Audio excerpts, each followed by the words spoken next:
Good evening and welcome to the school committee of April 14th, 2021. I would like to remind everyone this meeting is being recorded. It is also being broadcast live for all the viewers at home that would like to watch what's going on. I'd ask you to please join me in a moment of silence.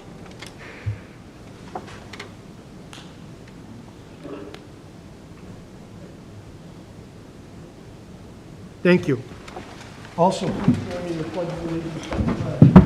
Pledge allegiance to the flag of the United States of America and to the republic for which it stands, one nation, under God, indivisible, with liberty and justice for all. Good evening, everyone. At some particular point, when Mr. Sweeney gets here, we're going to jump into executive session, depending on how fast we move along. It may be at the end, it may be in the middle, but that's going to happen. I'm going to be taking him out of order for reasons of the meters running. Okay, the meeting has been called to order. Public comment. Jeff, do you have anyone? I have one person. I'm admitting them now. Mr. Jones, are you here? I am. Can you hear me, obviously? Yes. Okay, thanks, Mike. Everything's going to be roll call vote tonight. All right, I have somebody on the line. Whoever's on the line, can you identify yourself, where you live, and who you are, please? Do the attendance. Good evening, everyone. My name is Brandon Griffin. I hope you are all having a fantastic day. So far, so good, Brandon. Thank you. I had something quickly in response to the most recent school committee meeting. Could you identify where you live, Brandon, please? I am in Whitman, sir. Address? Thank you. You want an address, Bob, or no? Sure. It's 176 Temple. Thank you, sir. Yep. I had a strong recommendation from listening to the last SC budget meeting. Honestly, the town should not be cutting an approved budget by using the ESSER funding to kind of cover the spread. I believe the number was about 750,000. Is that correct? Yes. Yes. Okay. That funding should be treated as the supplement it is and spent on pandemic-related expenses and support for both known and unknown needs that the kids will undoubtedly face. Cutting it out of the budget and then kind of throwing it in to cover sped teachers seems a bit off base and a little reckless. But that is all. Have a good night. Thank you, sir. Thank you.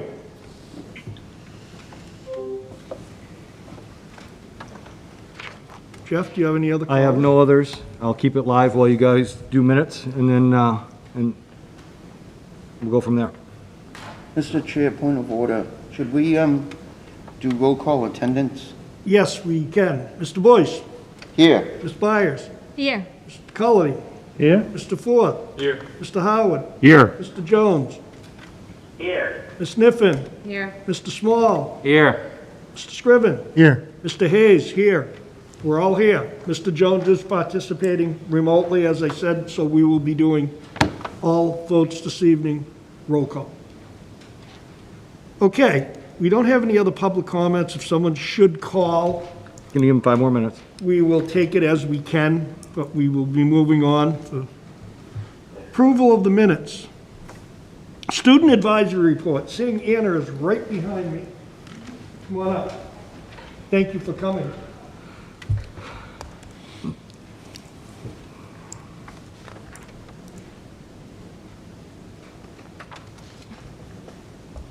Good evening. My name is Anna Flynn, and I am from the class of 2022. These past few days, I have been feeling a mix of emotions. I have been happy yet fearful. I have been excited yet dreadful. I believe it is hard to go about a regular school day, cramped into a classroom surrounded by peers who you have not seen in at least 12 months. I feel it is tough to go about a regular school day with the worries that you will be called down to the nurse's office any second. I've heard many of my classmates classify this change to full in-person as so exhausting that they head home with heavy eyes. From a personal level, I have never seen my classmates so anxious and burnt out in my entire school career. However, I would stand by their side with them in this feeling. Coming from a junior in high school, it is incredibly heartbreaking to hear there is no junior prom this year, or other main high school activities such as homecoming and rally. The hallways have a melancholy atmosphere since students alongside many staff are heavily tense about the amount of people in the Whitman Hanson building and the new rule of 3 feet between desks rather than 6 feet. I've been in several conversations where my peers and I discussed all our worries about the full return back to school. Overall, I had noticed that everyone I talked to said they were nervous about students wearing masks, quarantining, and the large number of people in the school building. How would someone be comfortable sitting in a 32-inch tall desk in a cold, hard metal chair, surrounded by people they have not seen in so long during a pandemic? Furthermore, many people are asking, why did we not just stay in cohorts for the rest of the school year? Honestly, I, and many others, had the same exact question, so we decided to switch to full remote for the rest of the year. We decided to take the safe route rather than risk being a close contact and catching the COVID-19 virus. On a more positive note, I'm exhilarated to see how serious Whitman Hanson is taking the close contact situation. Even though it can be a very stressful process, I'm glad to have my school take proper precautions and try their best to prevent the spread of the virus during the transition of returning to school full-time. Alongside all of the COVID-19 related topics, Whitman Hanson still has been showing pride and school spirit.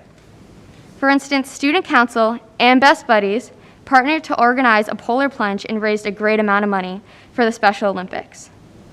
The National Honor Society is preparing for a full day of service in May where members are participating in various activities that will help our community.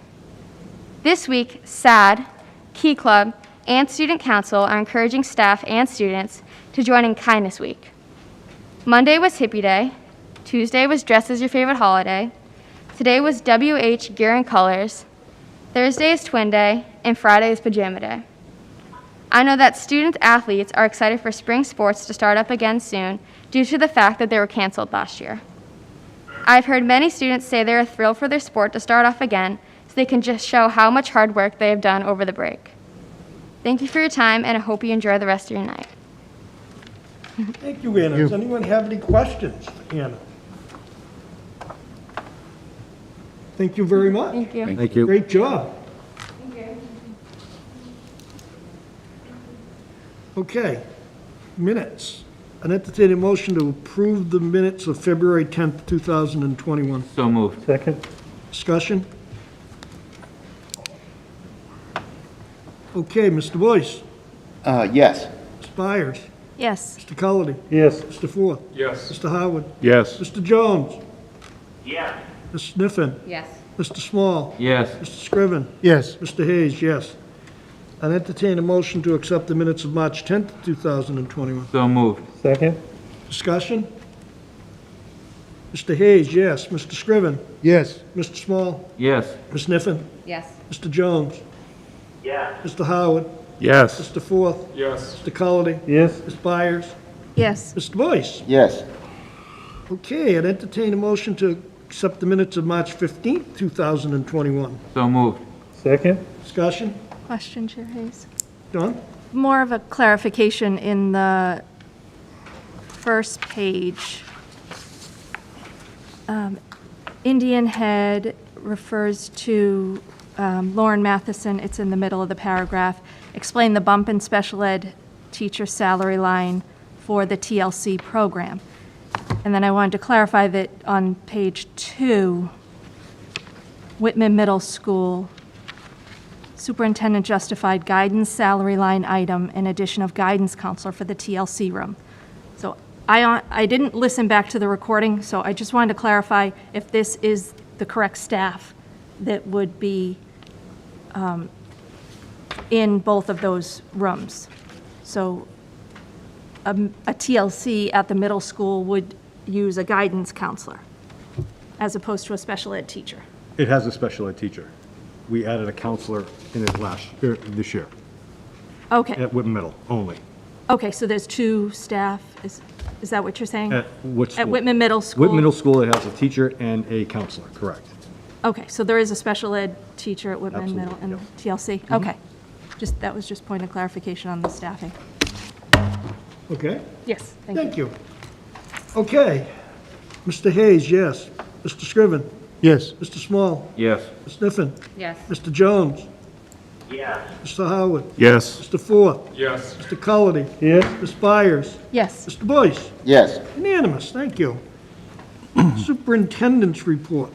Thanks, Mr. Hayes. So I'm going to pass over the superintendent's council report. I thought we had a meeting today.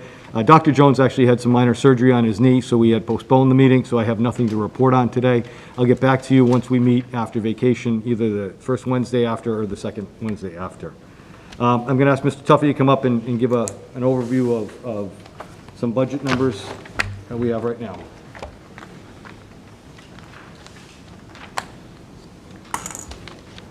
Excuse me. Thank you. And when we talk about budget, we're talking about the current year budget, not next year's budget. Last month, and I apologize, in February, because of inattention,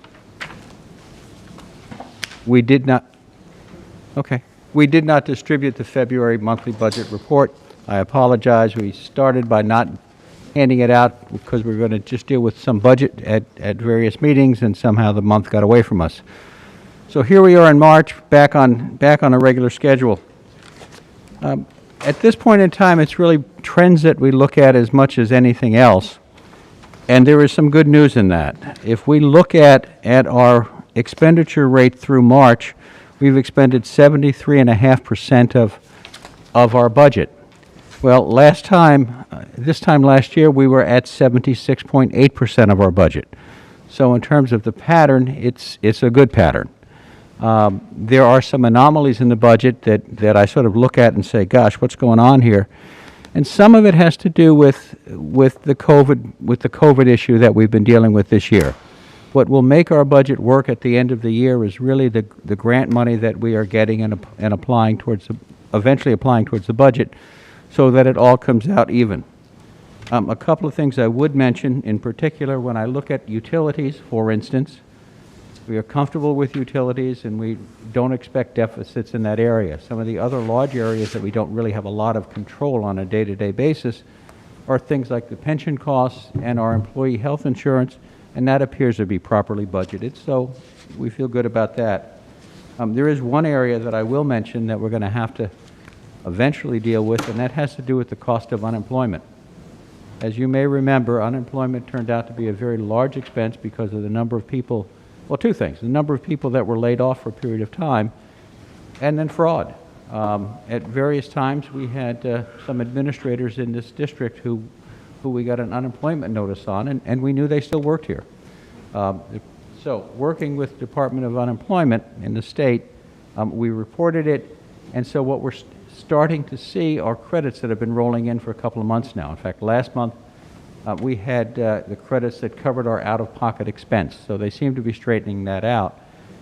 They're not expecting payment on these bills until June, and so we've been working to try to balance that out. Mary Jo has been a bulldog when it comes to trying to get it straightened out.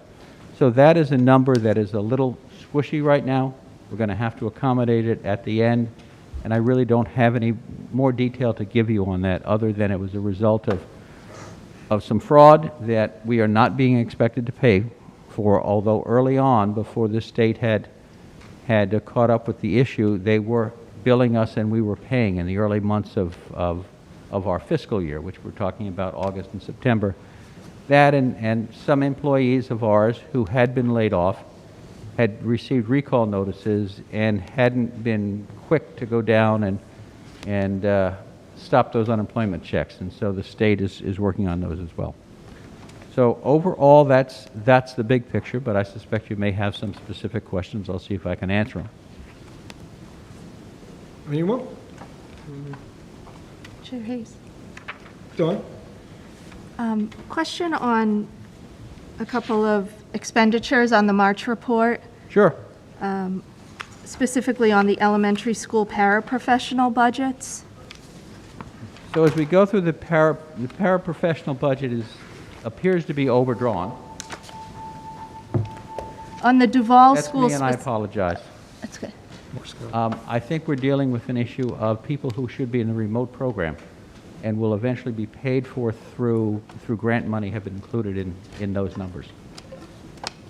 Okay, so if I'm seeing, such as Duval Elementary Paras, we've only expended 27,000 out of a budget of 176,000? That's what, So I believe what we did was we put all the paras that were remote in that line item, because if you look at Indian Head, and John can maybe jump in, but I believe we threw all the remote people into the Duval para line, because we didn't have a remote para line when we developed this budget. So those expenditures are for Duval, and potentially, we might be overdrawn in other schools to pay for those remote paras. I'm not sure, John, if that answers that question. Don's question, and I'm which not... line item, what page are we talking about? Sure. On page 2 of the March expenditures, Duval Elementary Para, it's halfway down the page, and it's 04-20602, 5,300. So budgeted 176,000 and expended 27,000. Correct. That's what it says. So, but And- you're saying that's not I think indicative of the paras? It's one of those anomalies that have come up because of, we created a remote school, and so we haven't quite, frankly, done as good a job as we should have in separating those expenses.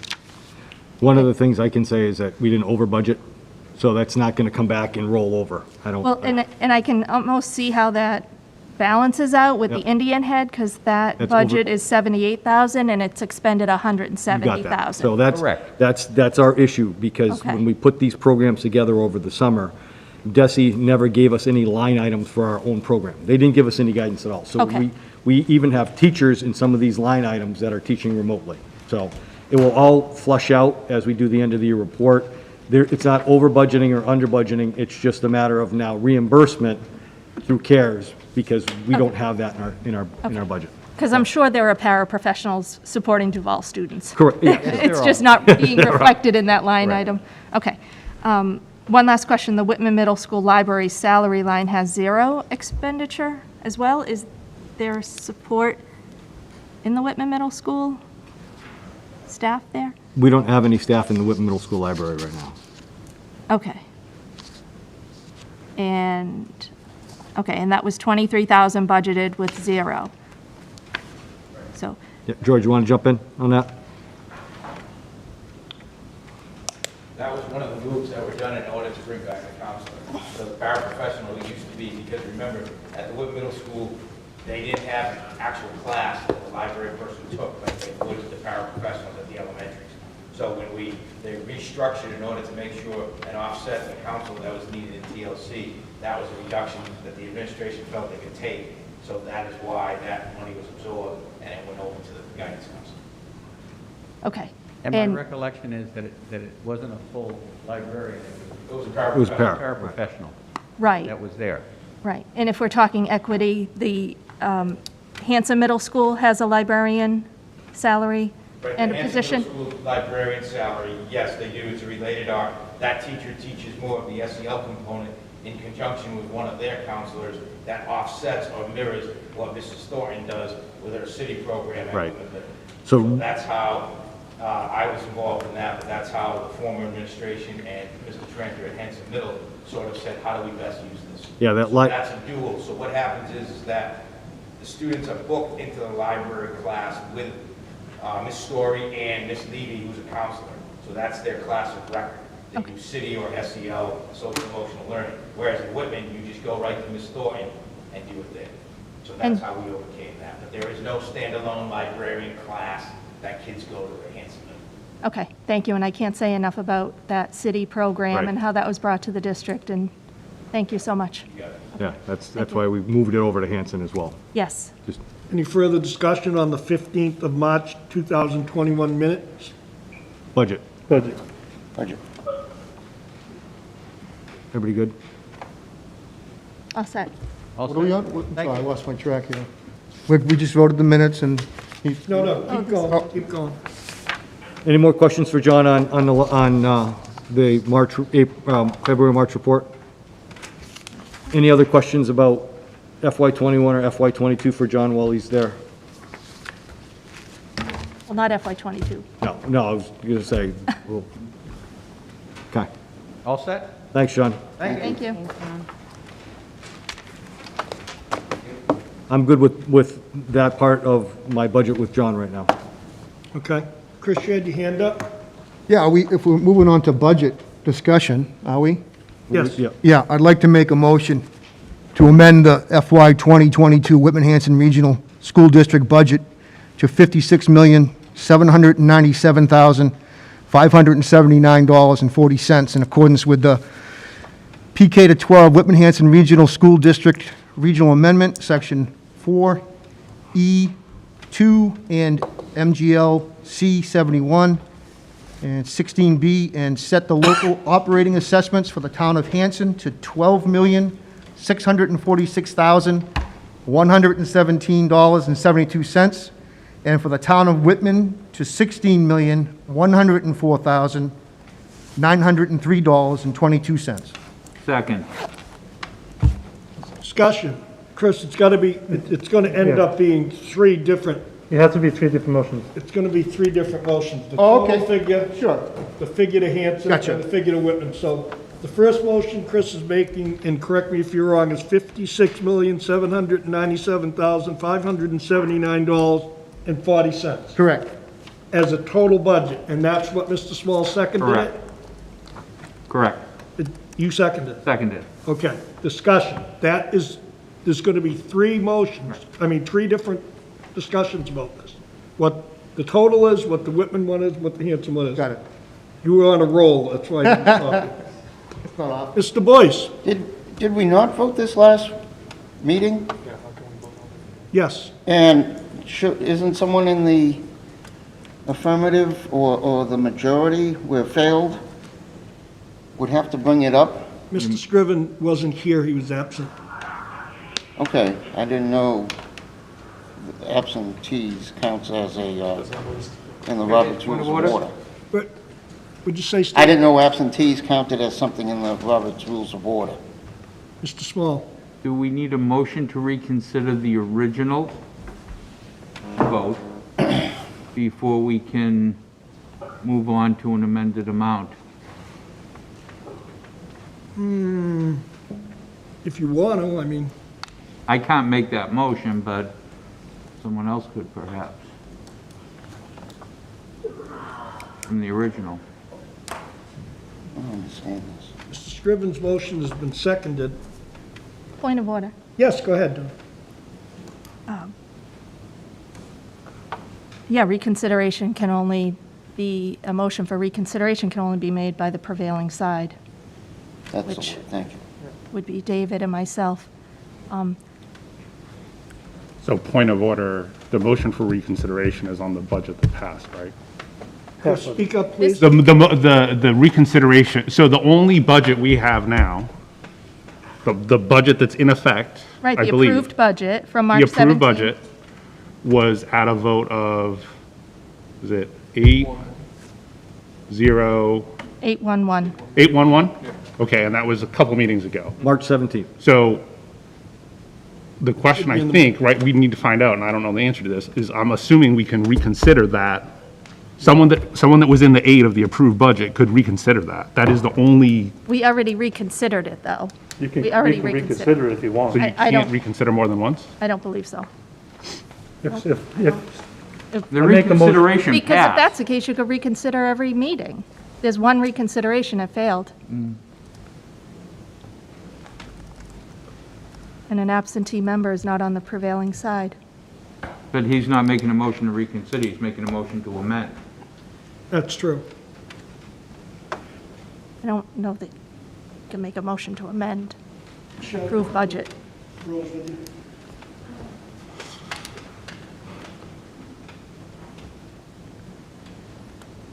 And to be honest, this sounds somewhat scripted, as I didn't see the agenda until Monday, but somebody on this committee knew that budget discussion was coming up last Thursday.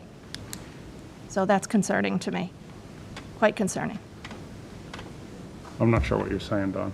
I don't follow. No, she's not going to win it. I'm saying that there was a Whitman Building Facilities Capital Expenditures Committee meeting on April 8th, where a school committee member on that meeting said the committee is meeting next week and budget discussions will continue, and there was no agenda posted at that time. Because I intended to bring it up, and we've had budget discussions at every meeting. We don't have an approved budget, how in the world would it not be mentioned? We have an approved budget. We have an approved budget. Oh.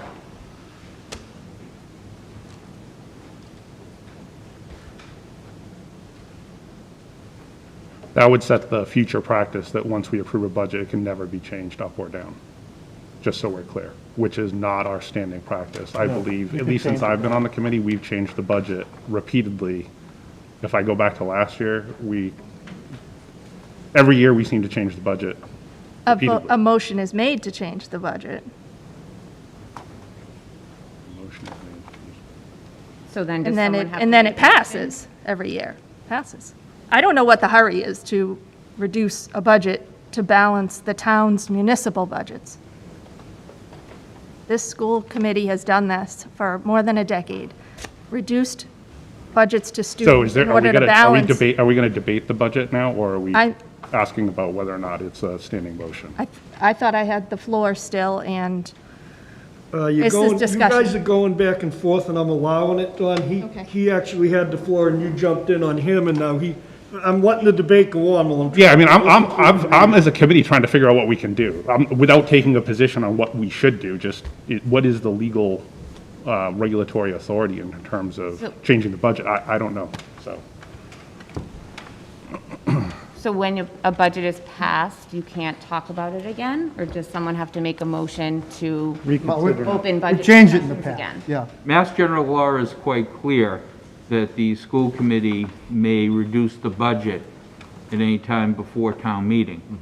I believe Jeff sent out the attorney's opinion Can be lowered. last week, Lowered, not hired, right? Yeah, you can only go down, you can never go up. but that you can amend it and change it and go Right, so I down. guess my question is if we can't open that discussion again, how does that happen?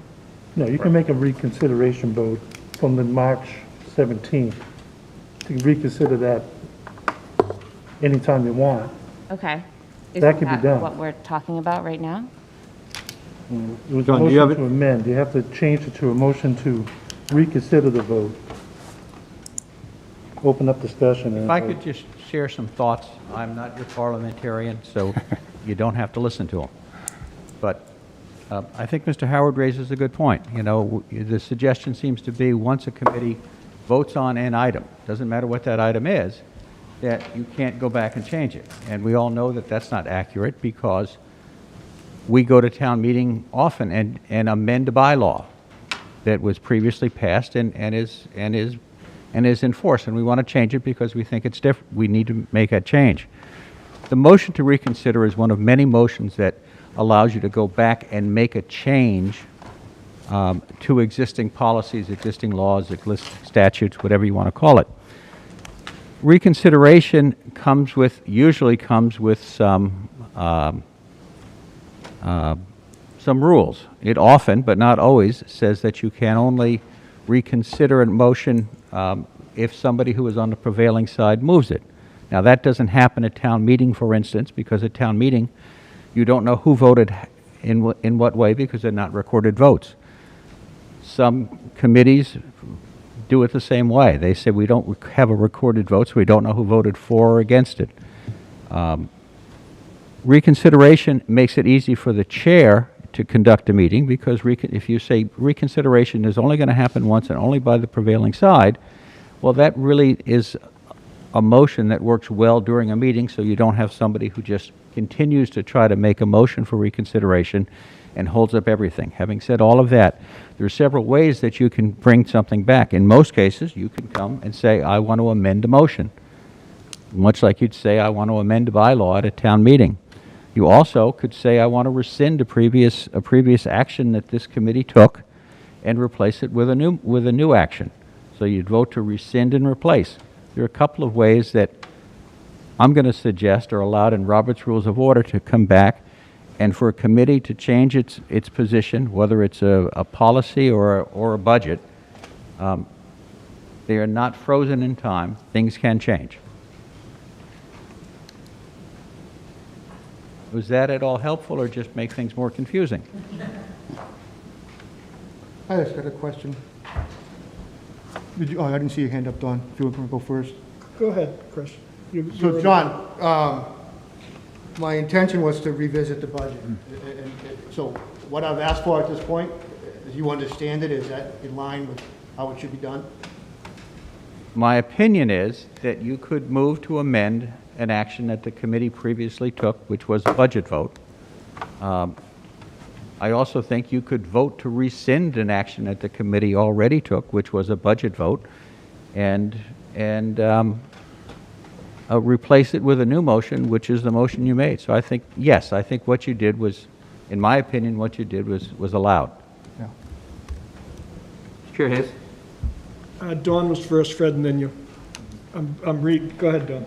I'm also reading that a motion to amend is a motion in parliamentary proceedings designed to change a motion currently on the floor. There is no existing motion on the floor for the budget. You're amending something from a previous meeting.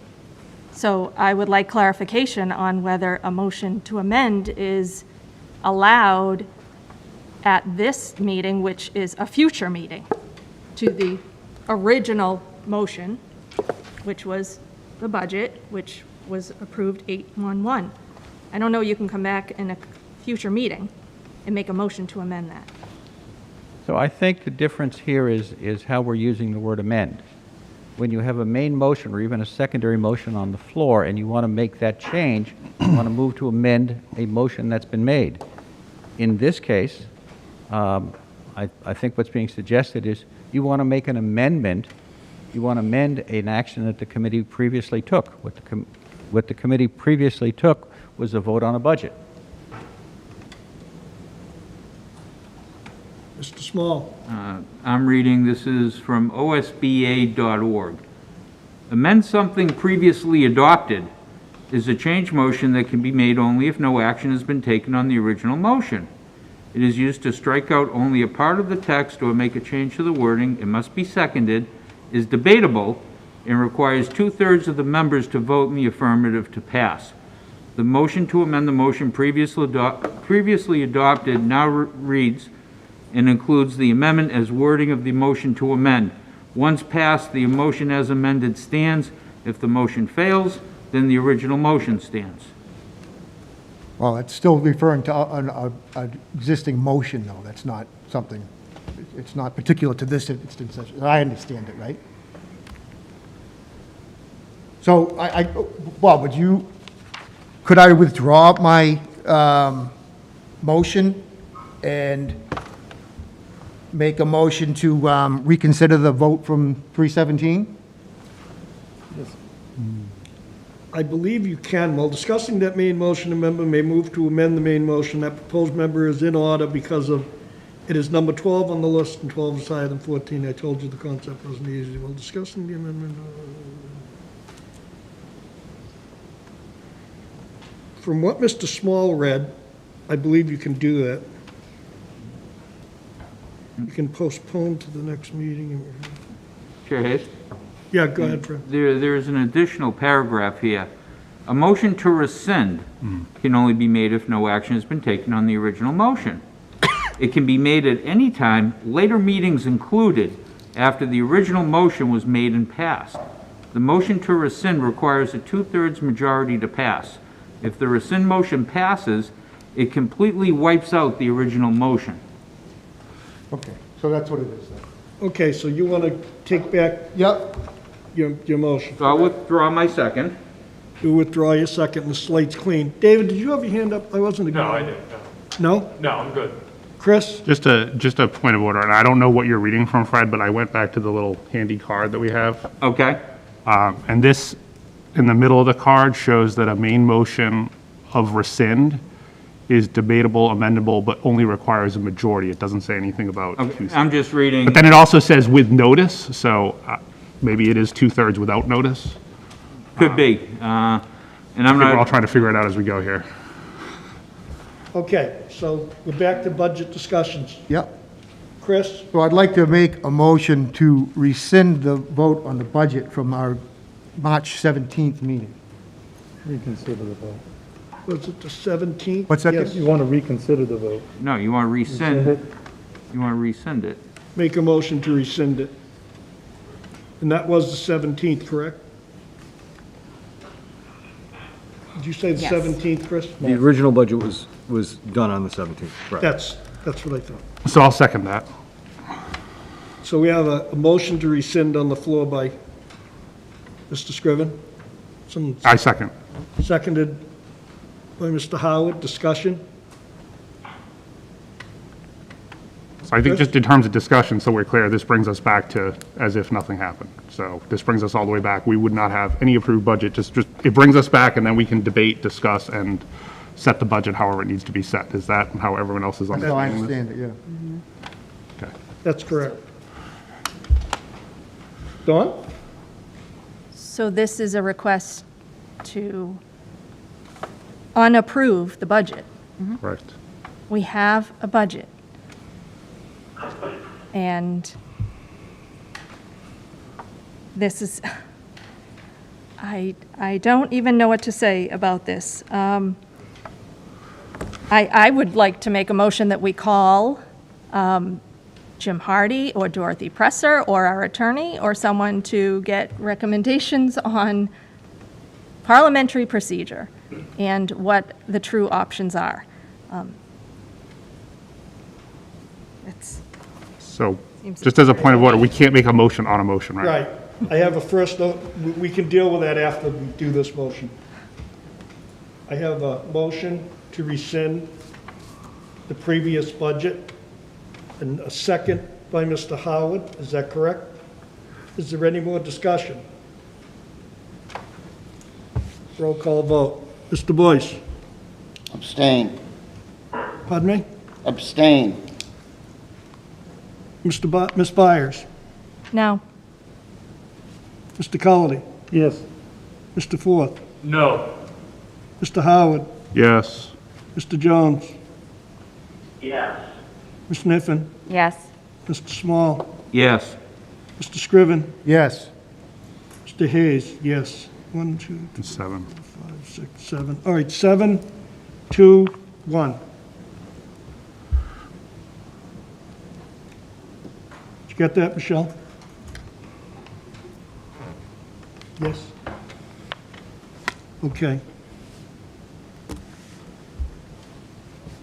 That motion carries. That's 2/3. Go ahead, Chris. I have another motion, though. Oh, I'm sorry. I have a motion. Don, did you make a motion? Don? Did you make that motion? Yeah. But I guess everyone's saying a motion to rescind is proper parliamentary procedure? Is that what you are saying, Chair? They're voting on the motion that Mr. Scriven made, Which was a motion to rescind to rescind. an approved budget. Yes. Okay, just wanted to clarify. And you have the right to challenge it. I mean, nobody's saying. Challenge it? No, I just want to know that it's legal, that it's authorized Well, in parliamentary procedure. we will check, after all of this is all done tonight, we will check definitely in the morning. We'll call Andy and check and make sure that everything is 100% legal, and if it isn't, we'll get a ruling and we'll move on that at the next meeting. Mr. Small? Chair Hayes, one thing I would like to remind, the email that we all received that came from our attorney concerning being able to raise or lower the assessment at any time. what Attorney Waugh had sent to us was, here's an excerpt from Mass General Law, Chapter 71, Section 16B, 9th paragraph on reapportioning the budget. At any time after the adoption of the annual budget, the Regional District School Committee may reduce the amount to be raised by assessment to the several municipalities and reapportion the reduced amount in accordance with the terms of the Regional School District Agreement for apportionment of costs. I won't read the rest, but Yeah. I think it's pretty clear, one way or the other, we're ending up at the exact same place as that. So, Okay. I guess my question is, and because I'm new to the committee, I think, Chris, you had said this, so in years past, when we have to change the budget, or when you've had to change the budget, how does that happen if you can't rescind it? How does that discussion happen? In previous years past, Hillary, Right? Because, correct me if I'm wrong, if we go through this and go to town meeting and they say no, and we can say, no, we're sticking to it, but don't you have to rescind it to open up that conversation? if they say no, it's no. No. Town meeting is they're Is the the rescinding. appropriating party. They can. But is town meeting the rescinding piece? Do you know No. what I'm asking? Town meeting either approves or the disapprove. assessment Okay. or doesn't approve the assessment. Okay. If they don't approve the assessment, we don't have a budget. So have you ever, on the committee, changed the budget prior to it being presented at town meeting? Every, Yeah. just about Several every times. year. Okay, so then how does that discussion start? How does that happen? Because to me, that's what I see as this. I'm just confused. Yeah, I Chris? think oh, I'm sorry. So I think in the past, at least my recollection is, somebody just made a motion to That's how I change the remember budget, it, too. and that's been our standard practice. I Yeah. just think this That's one's correct. a little bit different because there's decisions and recommendation, we got rescissions, we got reconsideration, so I think we're getting stuck in parliamentary procedure of trying to follow everything right, but in the past, it was just a simple, someone would make a motion and it would change.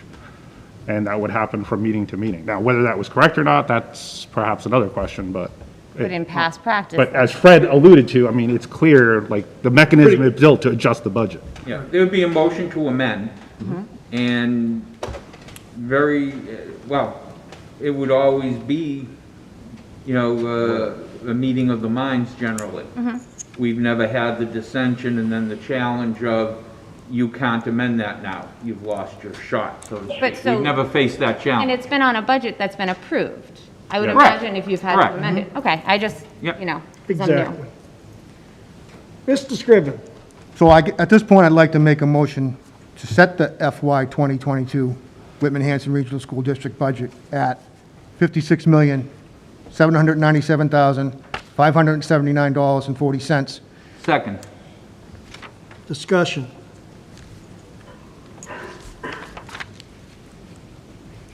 Don? Can you repeat that amount, please? Sure,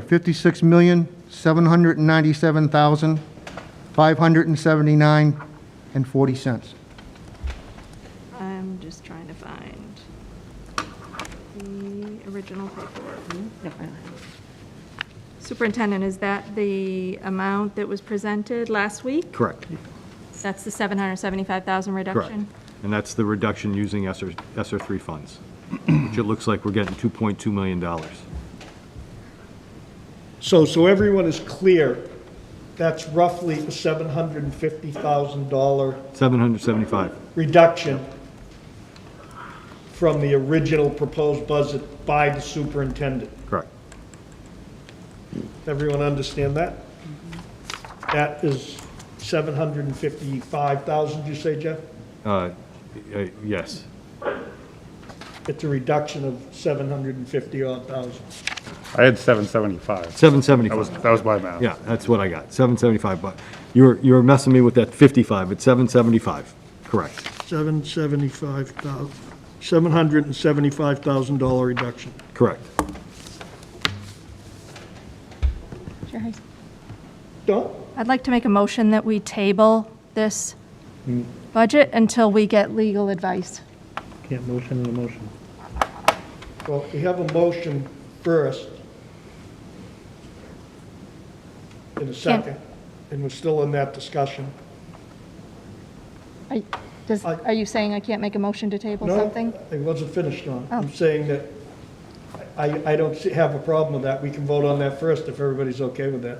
I thought you couldn't make. But a just motion. point of Yeah, order, make I it- didn't You have think a you could make A a motion and a motion. standing vote. Yeah, I know, but we're getting deeper and deeper into this. Let's stick with the first motion, and then Dawn will make a motion that we check on legal advice, as I said, Yeah, which but we're there- going to do in the I morning. would like to know parliamentary procedure. Some motions can be made after a first motion is made. Yeah, Can but you it's a motion to mess. table something after? Well, that's why I say, if you want to make a motion to table, take a vote on it, and see how that goes.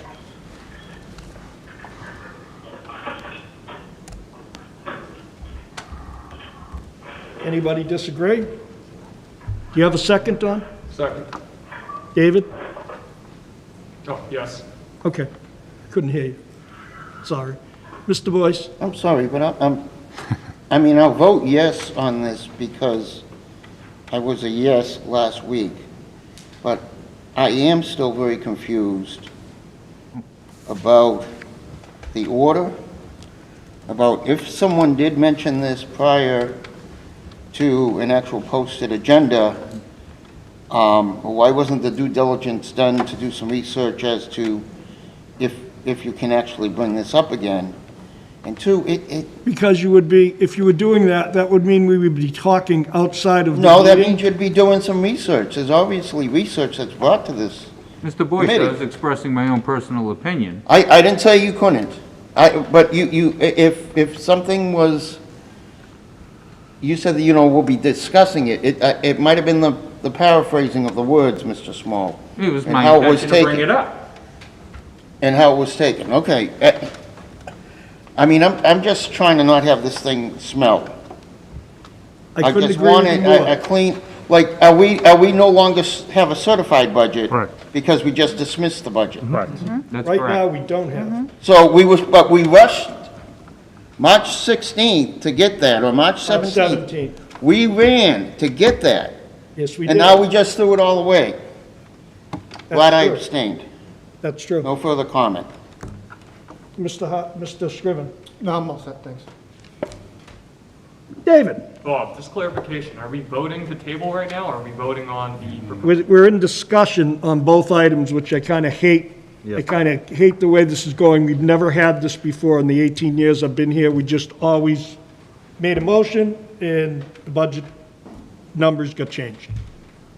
I never had any of this before. But it's almost like a double jeopardy. You're hearing it, it came up last week, we voted, Well, we have a new and number. I'm worried about that. I am too, Voted one Steve. short. We have a motion and a second. Chris? Yeah, no, I just wanted to say something to Steve if I could. Go ahead, sure. Yeah, so, obviously, I wasn't here last week. I had surgery. I was incapacitated. And I know what I would have voted for had I been here. And I think that would have made the difference in the ultimate vote. And so that's why I wanted to make a motion, now that I'm here, present, to do that. I totally understand. Yeah, I don't think And I it smells. appreciate I don't think that smells like anything. that. Well, we just canceled a certified budget. Yeah, we can make another vote too. We're We're in capable the of voting cancel another culture. certified Let's not budget. cancel the budget now. It's already been canceled. We've done this in the past Quite multiple honestly, times. I was just through a really tough election where people wanted to beat the hell out of me. If anyone wants to continue, why, I said it last week, I said it at the beginning of the year. Let's write this chapter, but we're always about fighting, and I totally understand. I will vote for this reduction of the 775,000.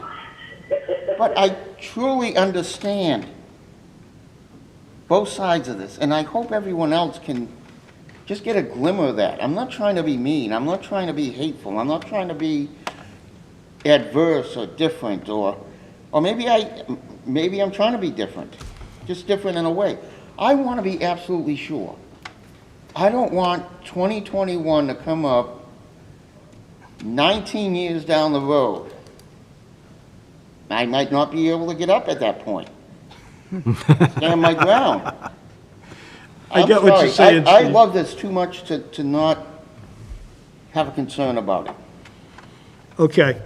Thank you. And Steve, I don't think anyone thinks that of you. We know you, that you're a kind-hearted soul. Well, I appreciate that, thank you. You didn't have to say that. Yeah, I think the challenge becomes, as a committee, in the spirit of what we've talked about in the past, we should be able to talk about things and adjust and amend and continue to have that dialogue as we move forward. So I think replaying some of this in my head, we're just getting tied in the pretzel of how can we have the conversation about the budget, because that's just what we've always done. We always talk about the budget. We might be talking about the budget on May, whatever, right before town meeting, because that's sometimes what we have to do.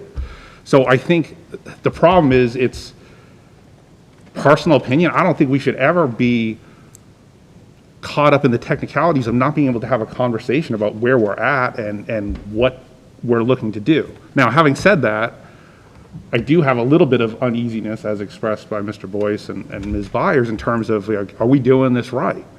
So, but I now also understand we don't have a approved budget. So, a simple answer, if we want, and I'm just throwing this out there because I don't think we can go very long because we don't have an approved budget now, and it is what it is. Do we want to get legal? Do we want to post it? Today's Wednesday. Do we want to post a meeting for Friday and have legal counsel make sure that we're doing this right and then approve the budget accordingly? It's 40. I don't know what's our posting time. It's an idea. I want everyone. I hear what Steve's saying, and I couldn't agree more. I want to make sure that we are comfortable from the legalities of what we're doing. If not, we'll have to figure it out. I do have an attorney walking in the door from the group that maybe can advise. It's probably not his specialty, but he does work there, if that's something. Why don't we ask I don't know him if if that's him on the very spot. familiar with puts anybody on the spot. I think that, or we can go with Mr. Howard's piece. I mean, Mr. Howard, to speak to what you're talking about, if we take Mr. Scriven's motion and vote it, and we did something that is totally wrong, Then we could also readdress it. It'll nullify it anyway, and we'll have to go back and redo it. Good point as well. If we do putting it aside until we find out. I have a motion and a second, and we're in discussion, and then we'll Two vote on motions and Dawn's. 2 Fred? seconds. You have two And then motions. Dan, and then Dawn. Yeah, you got two motions out there. and Right, we we're gotta going to close vote on the them. first one first. Dan? Nope, I mean, move to vote on the shelving the, You're asking me to move to the vote, Mr. Small? I'll agree with Mr. Cullity. Let's move to the vote. Okay, the motion is to set the budget at $567, no, point of order. $56,797,000. Point of order, Bob. We have to do whether to do table this conversation first, whether we're gonna table it. Okay, Because We'll do it's that a first. motion within inside the motion. You have to get rid of this one before you can go back to the main one. okay, Dawn? I just need to add to discussion for maybe people who are listening at home, exactly what's happening here. The budget has been unapproved, and for a reason that the $775,000 evidently was too much. What that means is there's $775,000 less in services or in programs that our students will not have. That money is now going to go. That's not true. It true. is Not because- true again, Ms. Ball. Wait, Okay, whoa. I still have the floor You're because we're lying again. reducing the operating Right, budget. We right, are you have the reducing floor. it. Had we left that in the operating budget, we would have that $2.3 million on top of that. So, once again, I'm hearing that we want to reduce the school budget to help our towns balance their budgets. And this has been happening for years. And I have a quote from 4 years ago from Whitman Town Administrator. I watched a video, and it's very brief. He says, "I've asked the schools to work with us to come up with what is minimally acceptable to avoid putting the town in an override position for the schools, because frankly, I think next year's budget is going to be tougher." That was on April 11th, 2017. and that continues to happen. Reducing the budget and using one-time funds is a patchwork solution. It has been happening. It's why the three of us, these three entities, Whitman, Hanson, and the district, have been struggling. Last year, we used E&D. Hanson used free cash, and Whitman helped with a compromise. That's $1.2 million of one-time money that everyone rallied together to help.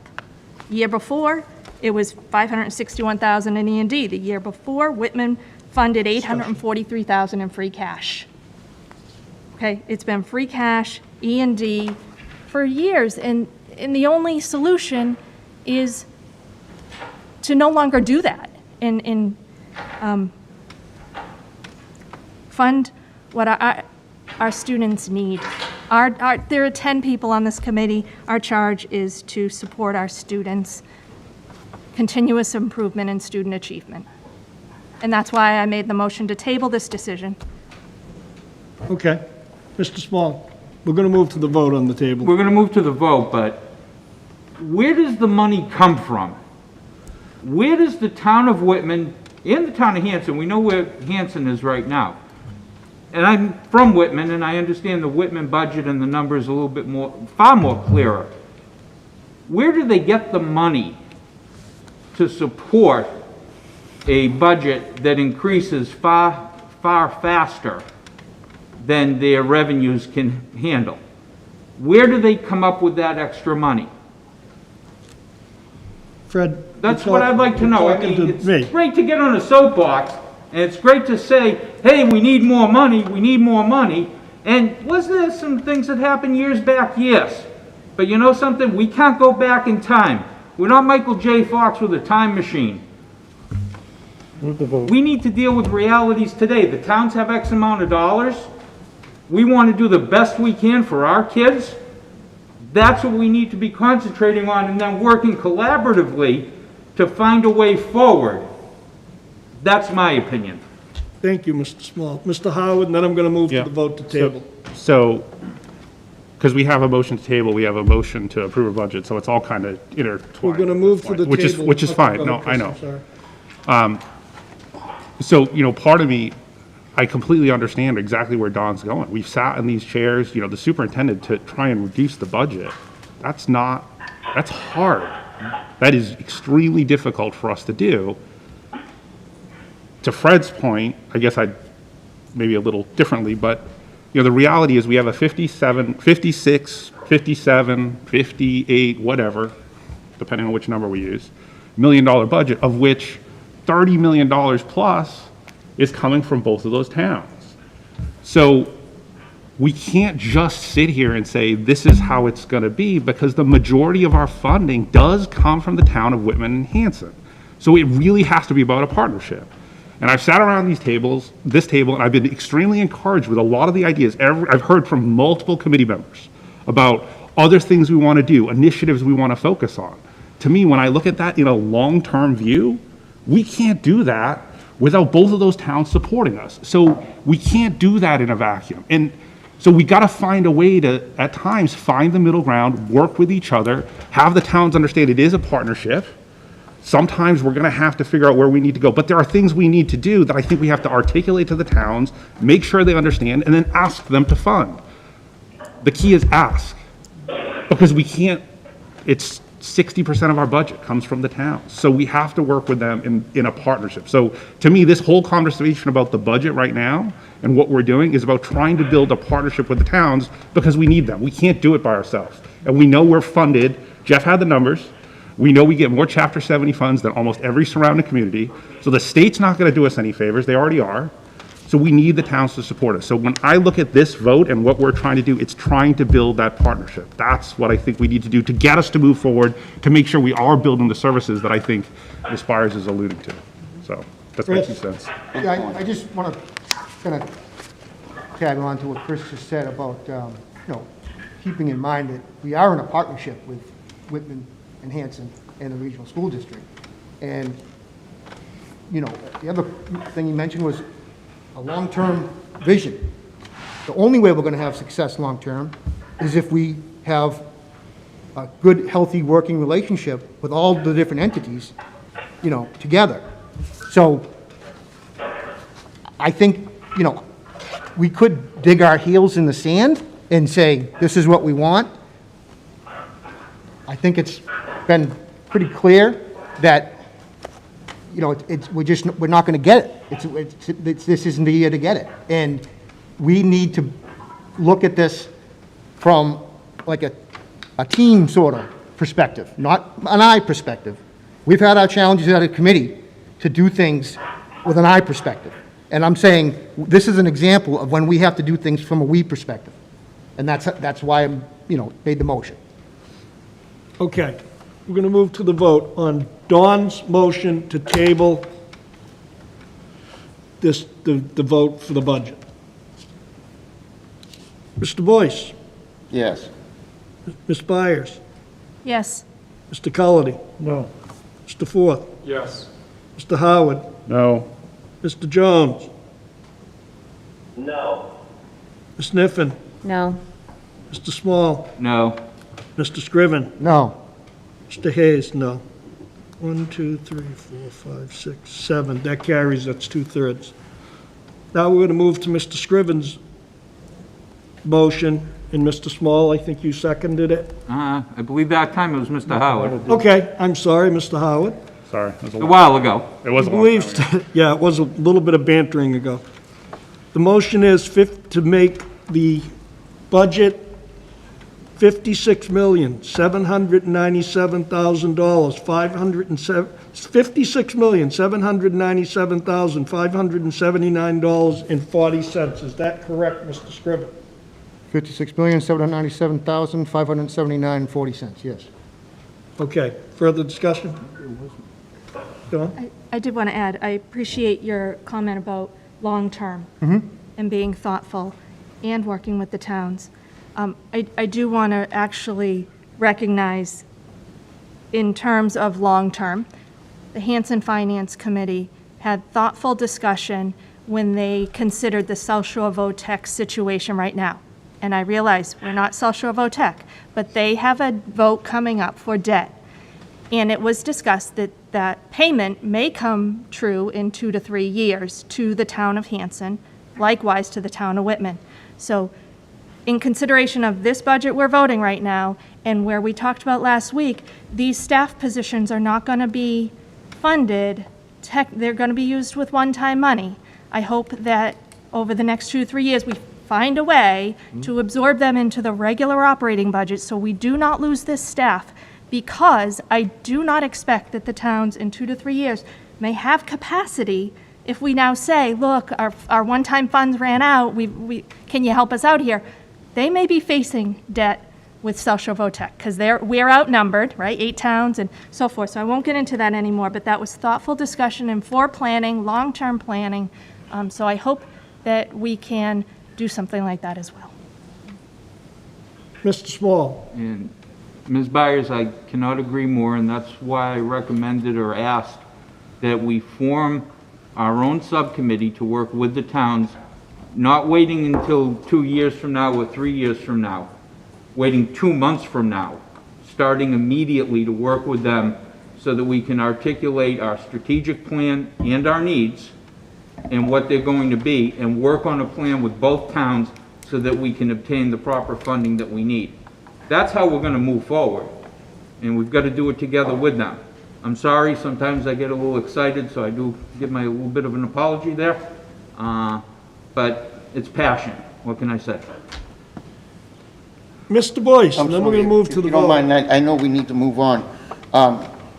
And these are the great things, is to talk about being, you know, and I've always used it, I come up with the idea to put the police so that they're replacing X number of automobiles every year, make sure the ambulances don't, you know, get to a point that they're breaking down on the road while they're doing their services and so forth.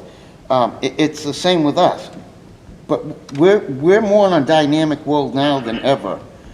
And I think I said it last week, that some of these things can change. It's not that we won't need those people, but now they may be allocated to something else. Lauren has just been a blessing to us. I have to say, Jeff and George. You know, just every time I was on the budget call subcommittee for Plymouth Area Collaborative, and, you know, I sit there smiling, big smile in my mind, knowing that what she has said to us over the past few years she's been in her position, just add that up. What she's building, I think, is going to help us a lot. I know not everyone agrees necessarily, but things can change. We get over this hump of pandemic, and the kids are back on the other side. I know our student speaker tonight, you know, should we have gone back or should we not? And we were sort of told to, but this and that, and we're making the best of it. That's what we're going to do. We're going to make the best of it. We're going to keep moving forward. And yes, we definitely need that, Mr. Small, that committee you're going to start. Make it on a different night than Wednesday. I'm available Thursdays. Afternoon. Thank you. Hillary. Afternoon. I just wanted to add that I think I understand the concern about using the ESSER funds. However, we're not cutting any services. This is the first time I think that when I've lived in Hanson, that I've seen a budget that isn't suggesting we're cutting services to students. We're just finding a more creative way to do it. And I think that it's really important that, especially coming out of this COVID year, with the services that we have, when families see what their children are receiving, they're going to understand why we have to spend money. I'm not so sure that families, I think that as bad as COVID has been, I think that this might be an epiphany of sorts for families to say, wow, my child does need to be in a class with less than 28 students. Whereas before, it may not have mattered, it may not have resonated with a parent. To me, the only thing, you know, the big thing for me was making sure we weren't cutting services, which is what I had clarified at the last meeting. And we're not cutting services, we're just paying for them with a different part of the money that we have. And, you know, I think that it's positive coming out of that, so that's all. Okay. Everybody understand what we're voting? You want me to quickly go over it? It's $56,797,579.40. That's what we're setting the budget at. Everyone understand that? Mr. Boyce? Yes. Ms. Byers? No. Mr. Colony? Yes. Mr. Forth? No. Mr. Howard? Yes. Mr. Jones? Yes. Ms. Niffen? Yes. Mr. Small? Yes. Mr. Scriven? Yes. Mr. Hayes? Yes. Motion carries. The budget is set at $56,797,579.40. Okay. Now, Chris, as soon as you made this motion, you have to read the two towns with the numbers separately. Read the Sure. whole thing one town, read the whole thing another town, we'll vote it. Okay. Excuse me. So, I can start, Operating, right? Doesn't but yeah, the local operating assessments, right? That's where I can start. Yes. So, I'd like to make a motion to set the local operating assessments for the town of Hanson to $12,646,117.72. Second. Did you read the whole motion? It's got to quote the chapter and verse. Go ahead, Dan. You sure about that number? Because that's lower than what we had last week when we tried that. No, it should be That's right. the number. I thought it was 13,181,808. No. That's the total, No, Dan. that's with capital and Oh, that's what it everything else, is? the Yeah, operating, this yeah, is right on. just the budget. All right, I just wanted to get that right because I'm going off these old worksheets. here. Chris, Yes. Yeah. you've got, so you're good with the number. Yep. And someone seconded, Mr. Small? I seconded it. Discussion. Mr. Boyce? Oh, yes. Ms. Byers? No. Mr. Colony? Yes? Mr. Forth? No. Mr. Howard? Yes. Mr. Jones? Yes. Ms. Niffen? Yes. Mr. Small? Yes. Mr. Scriven? Yes. Mr. Hayes, yes. Go to Whitman next, please. Yeah, I'd like to make a motion to set the local operating assessment for the town of Whitman to $16,104,903.22. Second. Discussion? I'm going to go in reverse. Mr. Hayes, yes. Mr. Scriven? Yes. Mr. Small? Yes. Ms. Niffen? Yes. Mr. Jones? Mr. Jones? Yes. Sorry, Mike, Mr. Howard? Yes. Mr. Forth? No. Mr. Cullity? Yes. Ms. Byers? No. Mr. Boyce? Yes. That carries 8-2. Okay. We are going to discuss, we're going to go into executive session to discuss strategy with respect to collective bargaining or litigation if an open meeting may have a detrimental effect on the bargaining or litigating position of the public body, and I declare it has. Whitman Water Bill. We will be coming out of executive session and finishing up our agenda. We may be taking a vote, so stay tuned, ladies and gentlemen. Roll call vote for. Motion to To go. executive session. Second? Mr. Boyce? Yes. Ms. Byers? Yes. Mr. Cullity? Yes. Mr. Forth? Yes. Mr. Howard? Yes. Mr. Jones? Yes. Ms. Niffen? Yes. Mr. Small? Yes. Mr. Scriven? Yes. Mr. Hayes, yes. Okay, we are in executive session.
Want me to run down? Okay, we are back in open session. Welcome, everyone. Next up, building use event management. So it seems like years ago, but it was really only in September when we actually closed down building use as far as outside groups coming in. We did it under the governor's order in the spring when we were all quarantined in.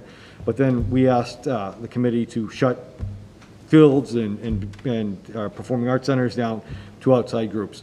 So now it's spring and people are starting to ask, can we use them? So I am here to say my opinion on where we're at. I've taken upon as the policy person during COVID to allow athletics or our hometown teams, meaning Whitman and Hanson, youth sports, to use our fields under their coach's supervision without competition. So nobody's coming in yet. I have been asked if people can start coming in. I'm more comfortable with outside events at this point, meaning use on the turf, use of our soccer fields, use of our lacrosse. Different youth sports are trying to come in. They're all funneling through our athletic director, and he feels comfortable because he knows the coaches, he knows the kids, and the kids are responsible, and the coaches are responsible for their own contact tracing. My only concern is we've also seen a spike in youth sports around COVID. So it's up to the committee if you want us to allow our athletes or our hometown sports to allow competition, or even to just allow them to practice. And again, I think they've been practicing in our fields. They're our own kids. That's okay with me. The choice is for the committee to say outside groups coming in or outside competitions. Abington's playing Whitman and girls lacrosse, they're gonna use the turf. We've also been asked to talk about the Performing Arts Center. I have concerns about opening up our Performing Arts Center in any of our buildings to outside groups at this point, and the straw poll around the area. My peers in Abington, Marshfield, West Bridgewater, Canton, Bristol, or King Philip, Plymouth are not opening up their venues yet. Not that we can't in the future, but I'm concerned about right now. We're not prepared for that. Our own Performing Arts Center isn't prepared for that. I have concerns about our staff being there and who's responsible.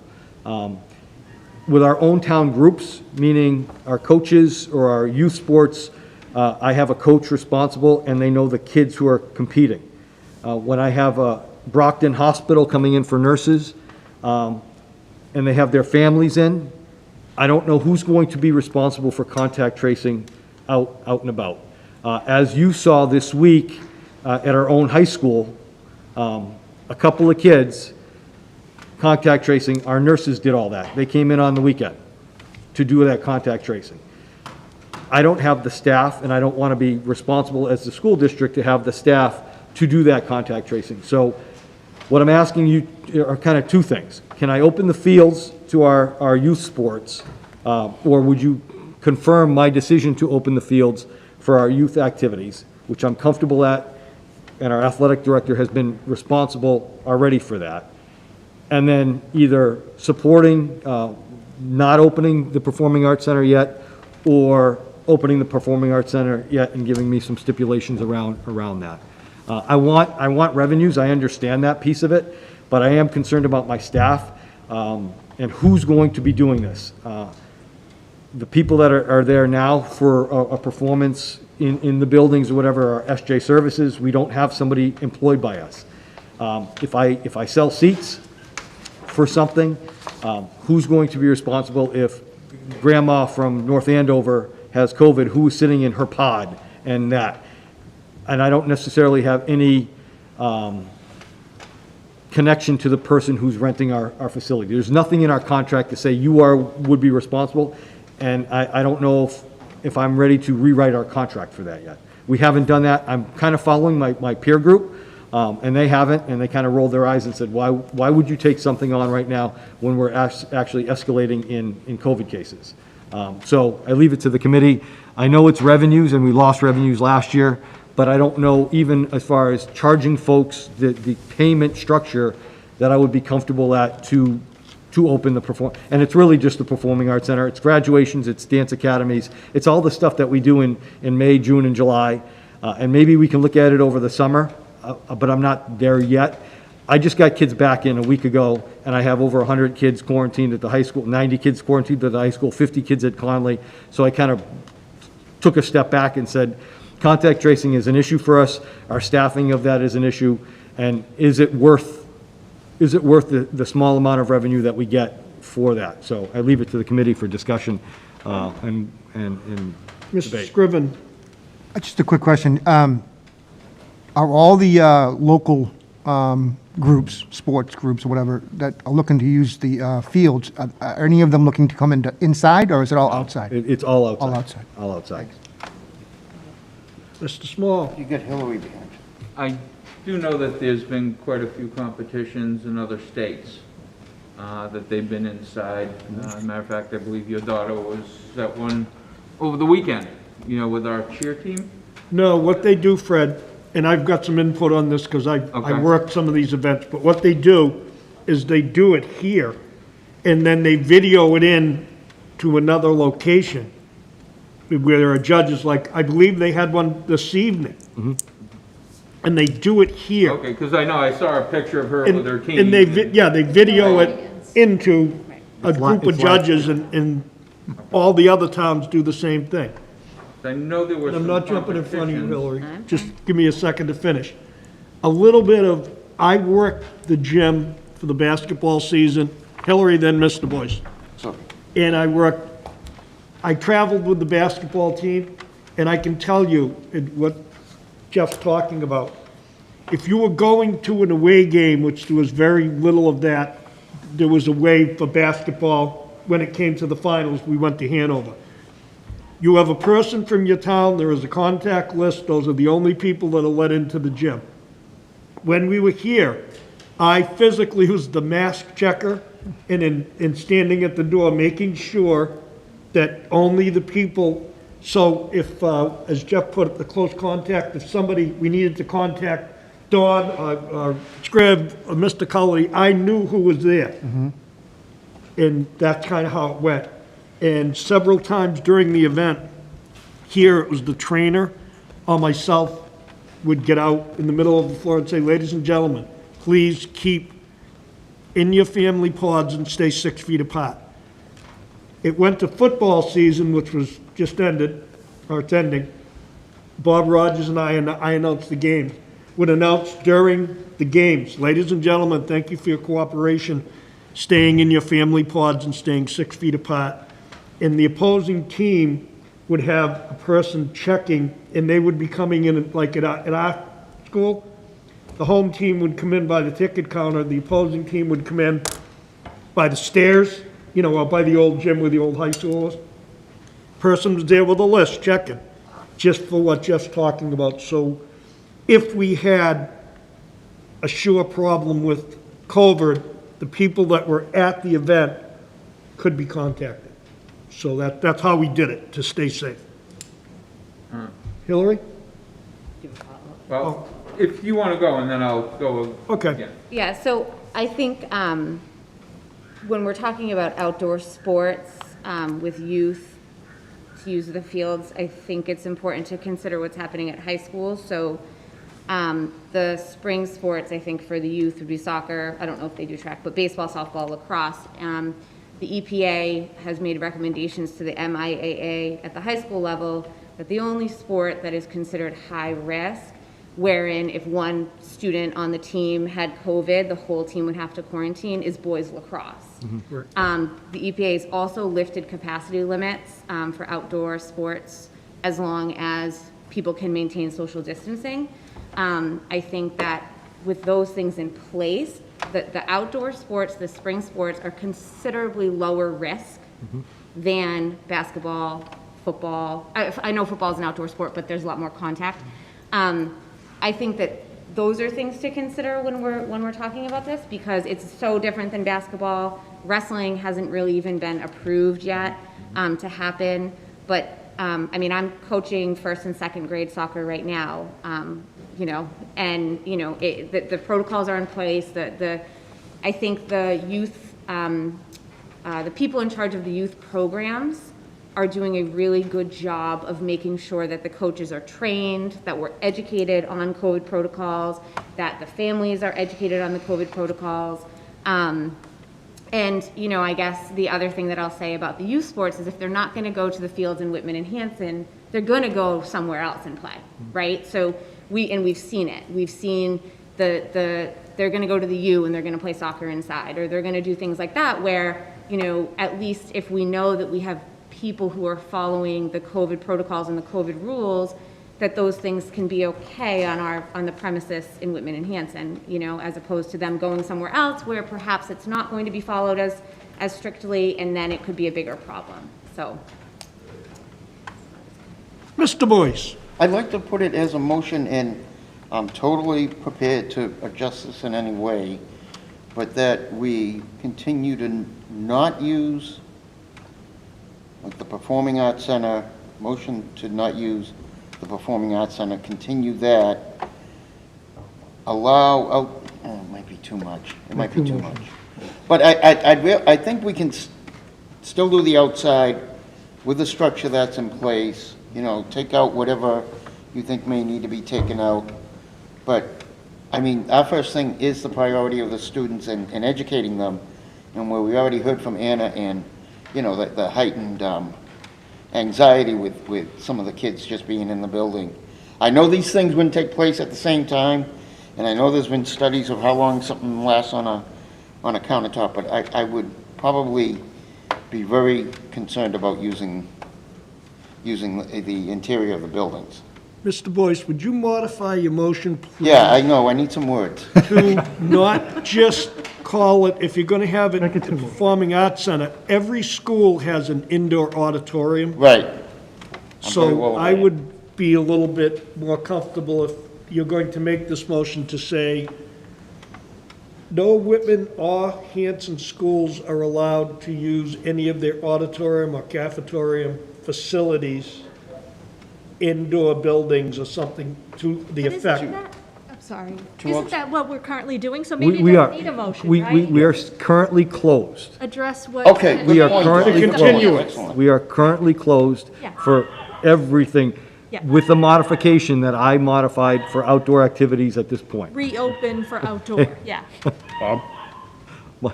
Mike's having too much Mike's on a fun. rocking chair. Fred, then Chris, go ahead, and then Fred. So I'm thinking the same as Don. Maybe the motion is just we continue to support what the superintendent is doing so that he has the clarity. So he just described, maybe we still have to flush out the Performing Arts Center, but it sounds like, Yep. you know, if we come to a consensus on that, maybe the motion is just to support what the so- superintendent has been doing, and then that doesn't box us into, well, we said we can't do this or can't do that, or et cetera, et cetera. So, because when we talk about outside groups, so municipality-wise, Hanson is having their town meeting in the gym.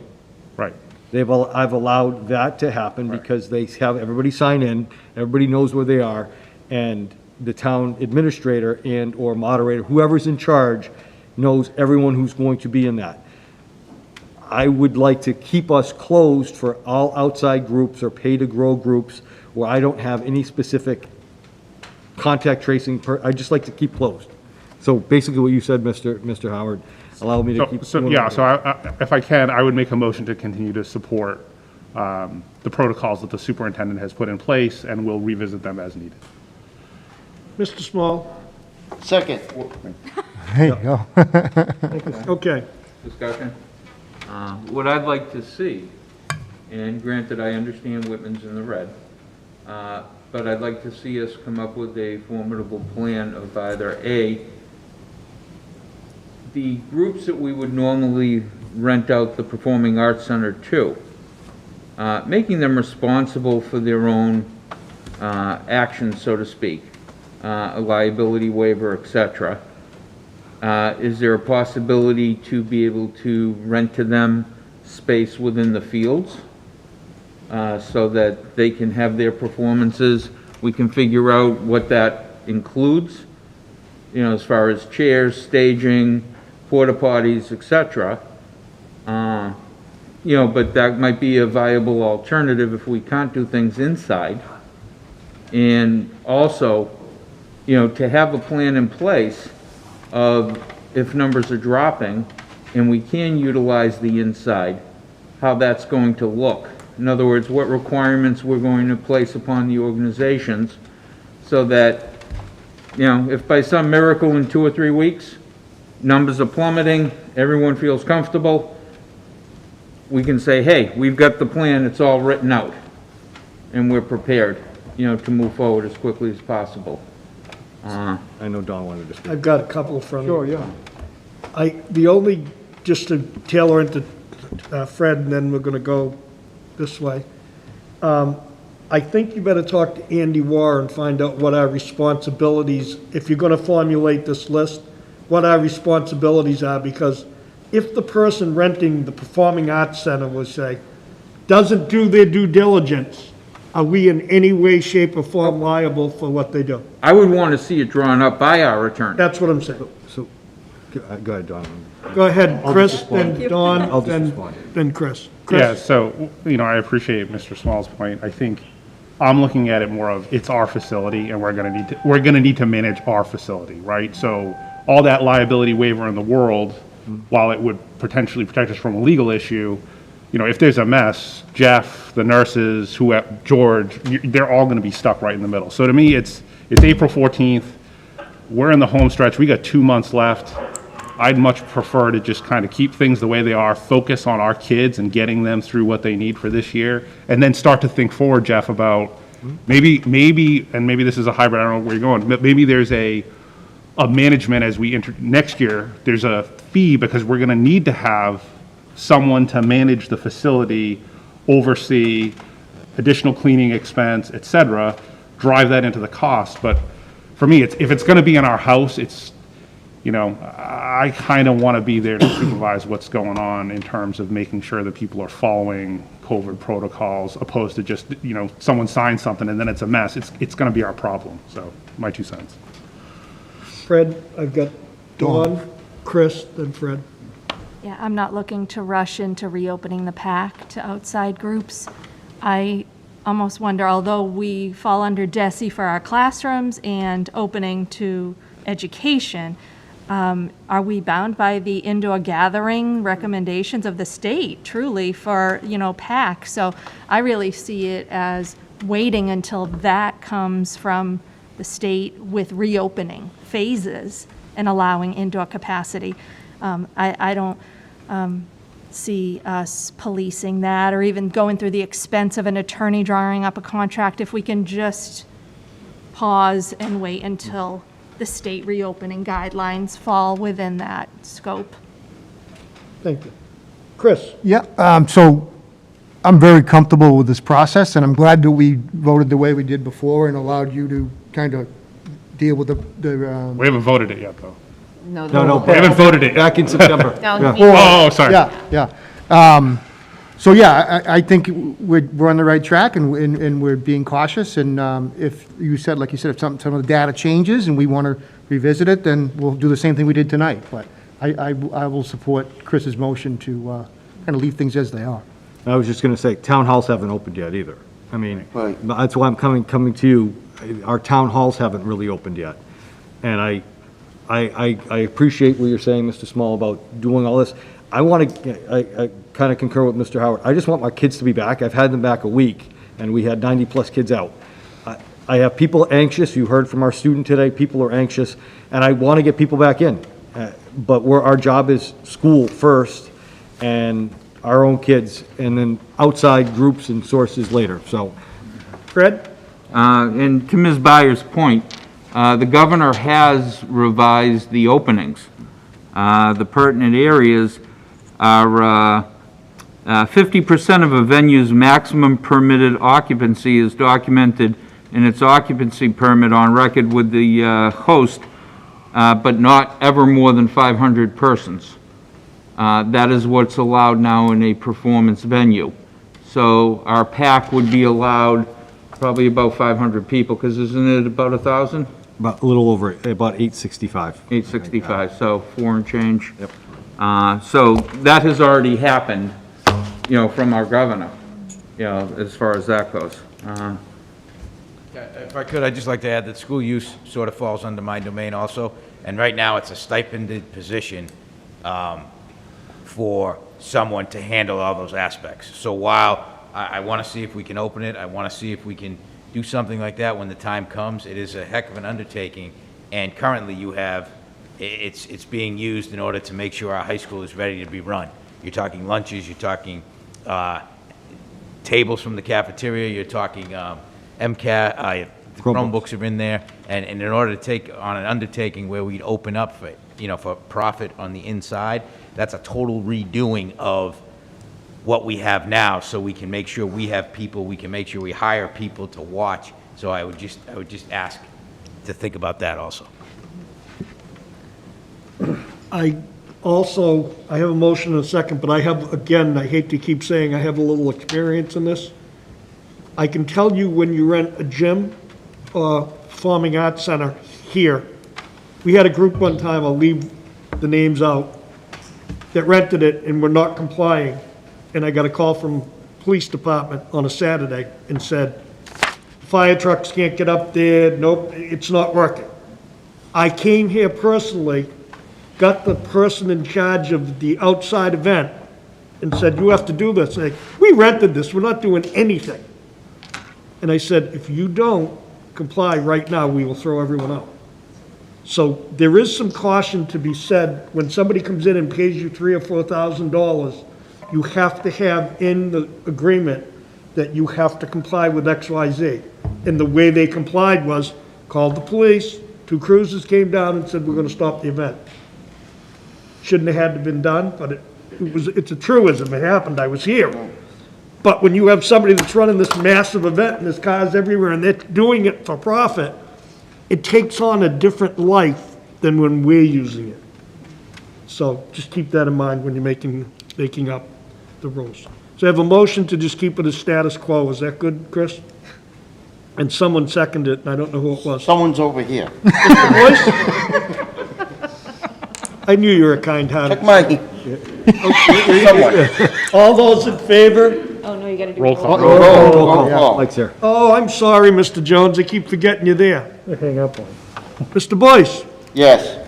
Ms. Byers? Yes. Mr. Cullity? Yes. Mr. Forth? Yes. Mr. Howard? Yes. Mr. Jones? Mike? I think Mike may be May gone. have lost him. I heard a ding ding a while ago. Mike? Mike, you there? He's gone. Mr. Jones? Ms. Sniffen? Yes. Mr. Small? Yes. Mr. Scriven? Yes. Mr. Hayes, yes. Okay, next up, acceptance of donations. We don't need to accept it. I'm just notifying you that we had 40 cases of hand sanitizer delivered to us from the Whitman Food Pantry. I believe Michelle said we accepted it a while back, but it has now been delivered, so we don't have to vote it. Is that correct, Michelle? Yes.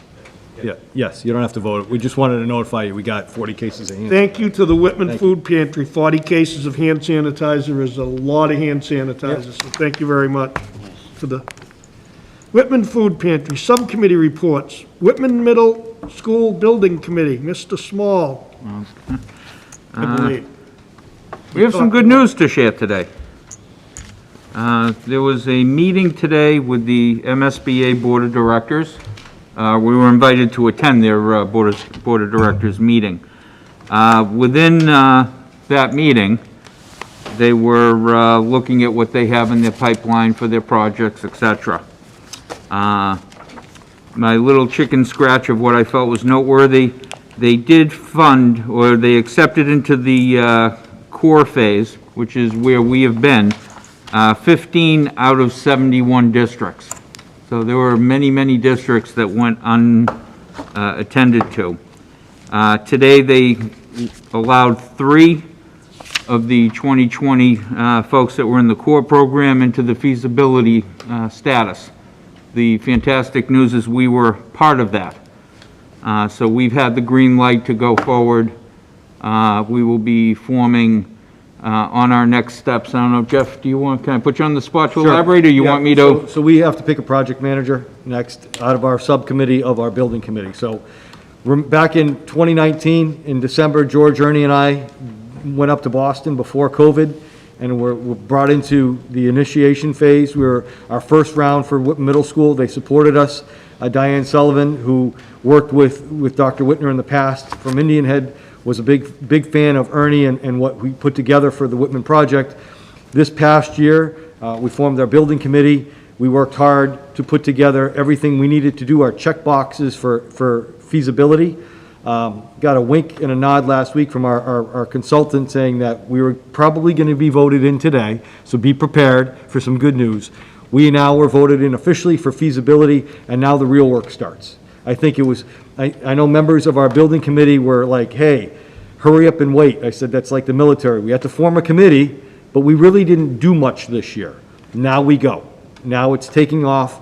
Feasibility runs between 20 months and 24 months. And then the building construction, whatever we decide, if it's funded by the taxpayers of the town, whether it's a renovation or new building, will go between 24 months and 36 months. So we're looking at a nice 5-year time frame for the students of Whitman. It's exciting. They were fans of us, and I think they still are. And I think we've got a solid building committee. Now we can move forward and see where we can go for Whitman Middle School. Jeff, if they were wondering why they didn't meet much, they won't be saying that in another month. Right. I know. They I know, won't be it's funny. saying that. I've been on a couple feasibility studies. Believe me, you start saying, uh-oh. Yep. Every week. Every sometimes week. Twice, so. As we get moving. If I could continue. Go ahead, Fred. Do I want to offer a little bit of thanks to both Senator Brady and Representative Sullivan.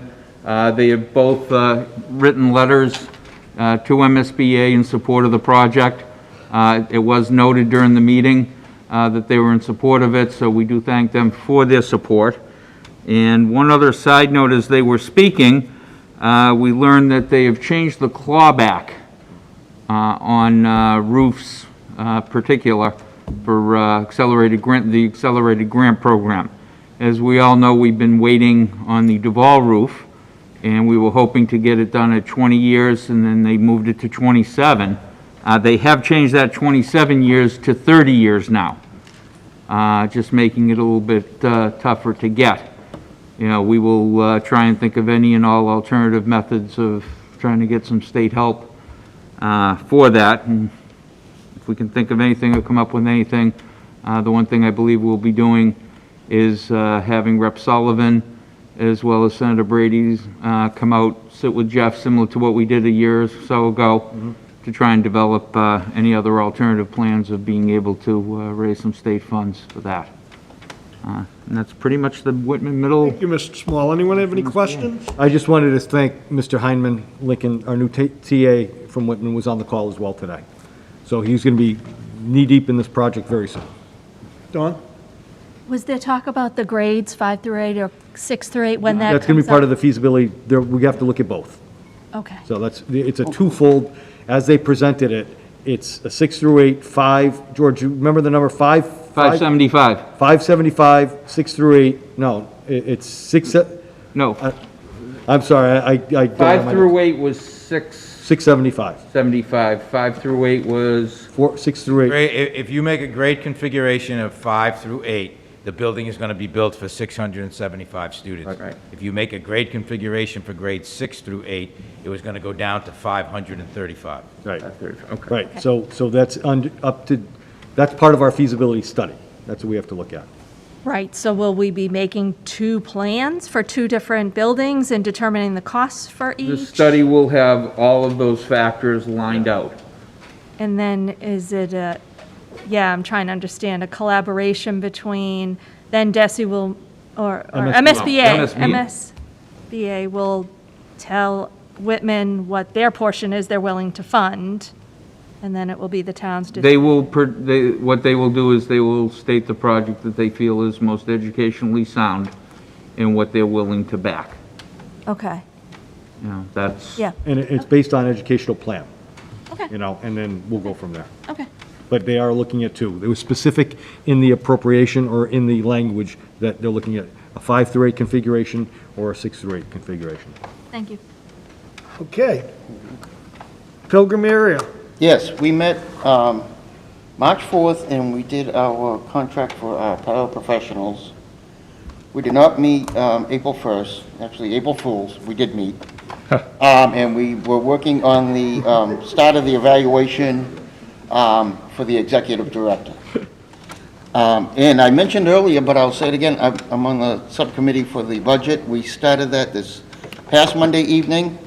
So if you're looking to hang out with me, my Mondays are a little tied up right now. And we hope by June 3rd, June meeting, that we will have our budget in place. Pretty much the same. We have raised some fees, but obviously we haven't voted that, and I'll present that when the time comes. Any questions for Mr. Boyce? Can I have his hockey tickets if there's a Monday night game? If, I'm going April 29th, it's a Thursday, and I didn't pull your name out of the hat. Facility Subcommittee. We met earlier tonight with a very limited agenda. One of the things on the agenda is the fire panel here at the high school.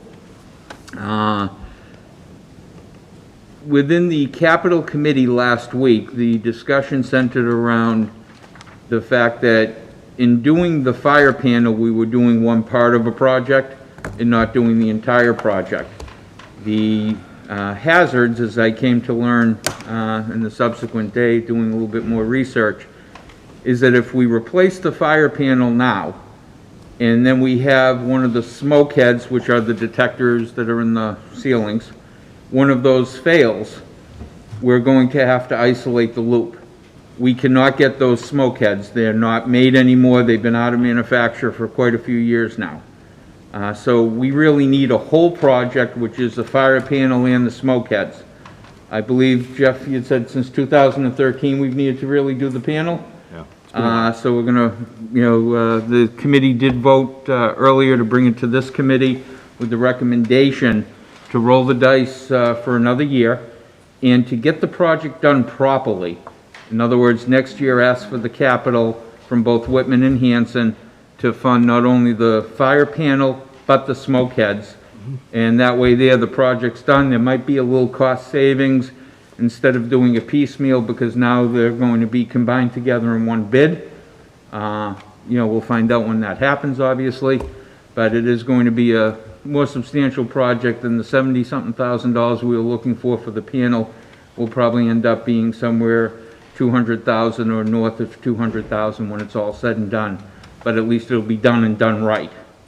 So we would, actually, I'd be glad to make the motion that we pull the fire alarm panel from the warrant articles for both Whitman and Hanson, until next year when we can resubmit within the entire work, the scope of work that needs to be done.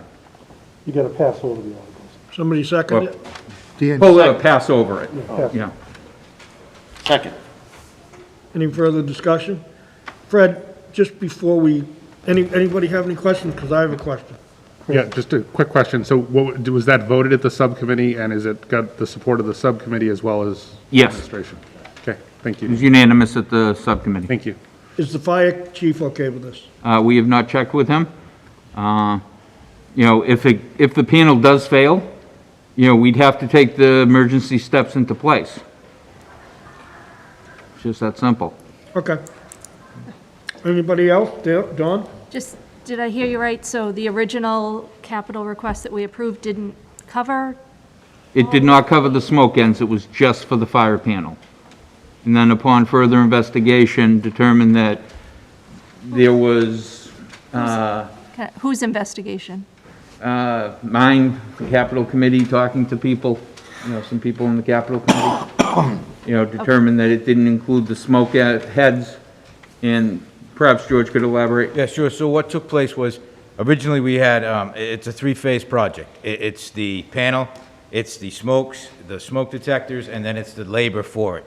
So, and knowing how usually things take place during this time, we approached it as what's the best we could do at this point in time to get something passed to then continue the project in subsequent years.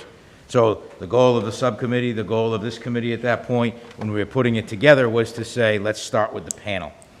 When we went to meet with the Whitman Capital Committee, led by Mr. Cadero and members, they asked questions as to why not the whole thing. So I explained to them what I just explained, And then their question was, well, maybe we should look at the whole thing. So subsequently from that, we said, sure, we can, but we, in our estimation as a subcommittee and Whitman Hanson Regional School District, said this was, is our approach, because that seems to have been the approach for capital projects in the past. When there were a lot of questions answered, we cannot get the quality or the depth of what the answers are in such a short time before town meeting. So we simply had the suggestion of, well, if you want it earlier next year anyway, because October 1st is what this committee would like for some of our capital projects, then it would give us time to put it out to bid properly, to make it so that there's many different companies involved instead of the one that has it now, which is Siemens is the one who put it in at the high school. So we could just get a regular RFP out there and get the best knowledge and get the best price that we could. So that is why. Okay, Chris?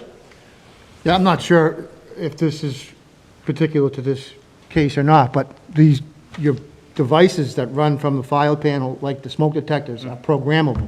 And the new panel has to talk in the same program language to the devices. So if that could be what they're talking about, I'm Correct. obviously not. That's part of it. Yeah. That's part of it. 100% what they have. Right, so our goal was Devices to, have in place. so the panel is backward compatible with the old smokes. So that's why we started with the panel first, because yes, if the panel went, the smokes have to then get replaced at the same time, because they won't work together. So our goal was to start with the panel and go from there. Like Mr. Small said, there are 12 different loops that have somewhere between 20 and 30 heads connected to each loop. So if you lose a head, you have to replace that whole loop. So when you look at it from that cost perspective, the goal after talking to the committee was to say, well, let's just see what the whole shebang costs, and then that's why we've said we'll get 3 quotes, we'll move on from there, and hopefully make a better informed decision. It does highlight the need for, I think, a better meeting for clarity, so we can be on the same page as what our subcommittee, what this full committee, and what the Whitman committee and/or the Hanson committee, if they have one, can do moving forward to be more efficient. But I believe in this case, I think it's the most prudent thing to do is sort of roll the dice one more year. We're rolling it at Conley and we're rolling it at Duval, at the Whitman Middle School also for the. We will get the carpets clean, though. Fair enough. Okay, I have a motion to pass over the fire panel. Any further discussion? Mr. Jones, are you still gone? Okay, we can vote this without Yes. Mr. Jones. All those in favor? All those opposed? 8-1. No one abstained, correct? Okay. Fred, are you done, facilities? Done. Policy Subcommittee? Sure, the last time the committee met was January 25th, so I would like to schedule another meeting.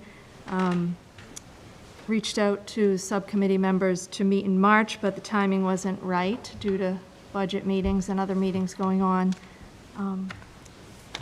Have reached out, so I'd like to, there's 4 of us on the subcommittee, and it requires 3 to have a quorum to attend.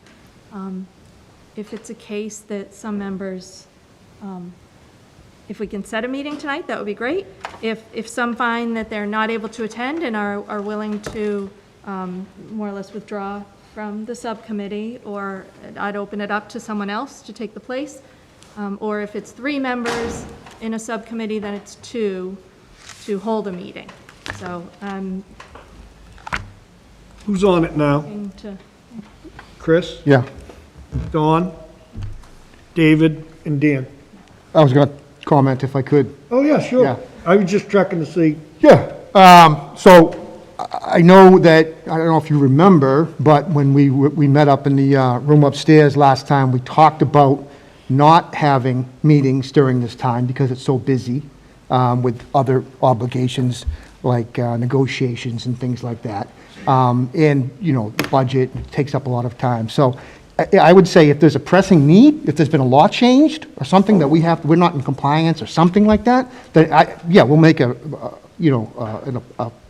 set a date to have a meeting. But if it's not needed, I don't understand why we just have it to have it. I mean, these people that are on these subcommittees, you know, spend a lot of time doing what they're doing, and I think it's important, again, as a team, to consider the you know, various members of the team and what their, you know, duties, other duties may be, you know? So that I'm not looking to withdraw from your committee at all. I'm saying, you know, if there's a need to meet, we will meet, and if there isn't, then maybe we'll wait till after we get through this budget season, like we talked about before. Okay, anyone else? Anyone else? Yes. Mr. So Howard? just as a question, I guess just to understand, I know in our workshop, we talked about the subcommittee, all the subcommittees kind of working under the charge of the committee. So what, for the committee members, what is the area that's being focused on presently? What is the policy subcommittee focusing on? Well, that's exactly as discussed in the workshop, that Jim Hardy mentioned that policy should be reviewed regularly, and this district hasn't reviewed the current policies over the past 2 years that I'm aware of. And Mr. Scriven, there is a need. So there is a need to look at some policies that are not being followed. So I would like to propose scheduling a policy subcommittee. That we have 3 charges of the committee: hire a superintendent, set a budget, and policy. That is what we do as a committee, is policy. So I'm not looking to stir anything up. I'm simply looking as the chair to schedule a meeting. We haven't met since January, and we do have an approved budget now. We did that tonight. So if there's availability, we don't have a committee meeting next week, so I'm proposing, I'm available Monday, Tuesday, Wednesday, Thursday night, or the week of May 3rd. Keep going. Can I follow up? Fred wants to. Yeah, so, I mean, so again, listening to what Jim Hardy said, I think he even suggested like cutting it into like 4 segments. So is that where you're thinking, like you would meet as a group and kind of say, hey, we're going to look at A through E, and then that's going to be the goal for the next 6, 12, whatever, 3 months, 3 weeks, however often you meet, and then you're going to do, because I think what I'm trying to understand is the policy subcommittee doesn't set policy. No, and I'm not looking. Yeah, no, and I'm not suggesting you are, right? So what I'm trying to figure out is like, what is the charge, like, what are you thinking is the charge? Trying to get through a third of the policies, a quarter of the policies, the first 20? Do you have a sense? Because that really should be a committee decision, not necessarily a policy subcommittee. Okay, and in order to have a committee decision, I think we need to have a meeting. Okay, so you're going to use that as a scoping meeting? I guess so. I mean, we've only had 3 meetings, so I don't think this is overstepping. We met on September 28th, October 26th, and January 25th. We didn't meet in February, we didn't meet in March. It's now April, where are we? Right. 14th. So, yeah, I would like to set a meeting date. Mr. Small? And, you know, perhaps I didn't interpret what Mr. Hardy was saying. I do know that, and maybe I'm dating myself, and Chris, I believe it might have been before you came on the committee, after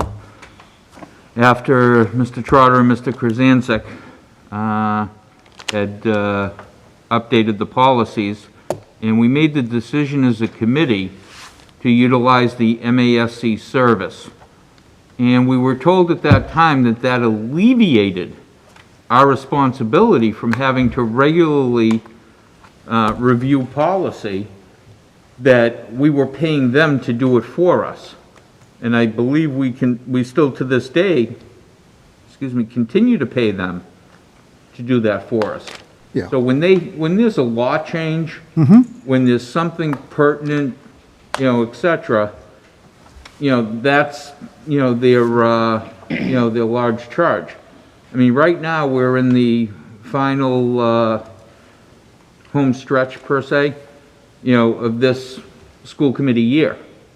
You know, I think that, you know, perhaps it's appropriate, as Mr. Howard just alluded to, you take the first 10 or 20, you know, and you say, okay, we're just going to review them and see. Then you try for the next 20 and the next 20, you know, et cetera. But right now, we're in the home stretch. I see you, Jim.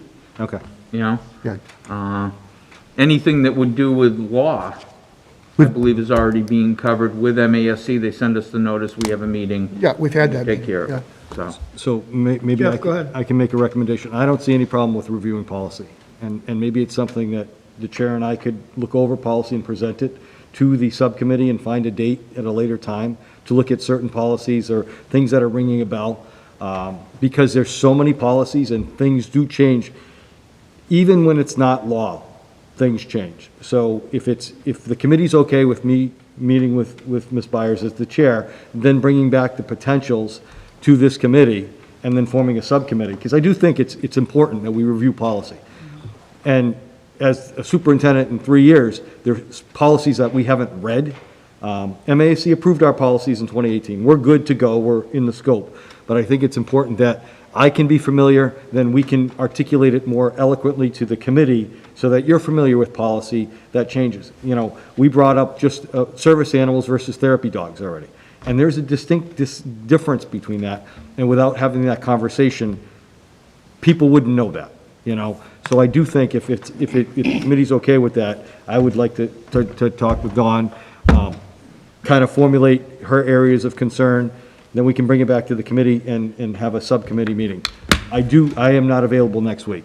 I'm taking a vacation next week, so just to let the committee know. Chris?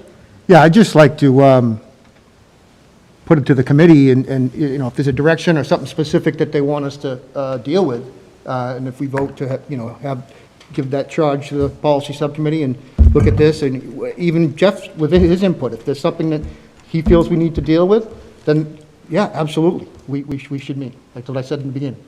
But, you know, I think it's again, we're trying to figure out how to manage ourselves best. And I think the more we rely on the committee and the will of the committee, the better off we'll be. Well, I believe Mr. Hardy did say in the workshop that the committees, not just policy, any committee should get some direction from the school committee and then send them to go look at what needs to be done, not just policy committee, any committee.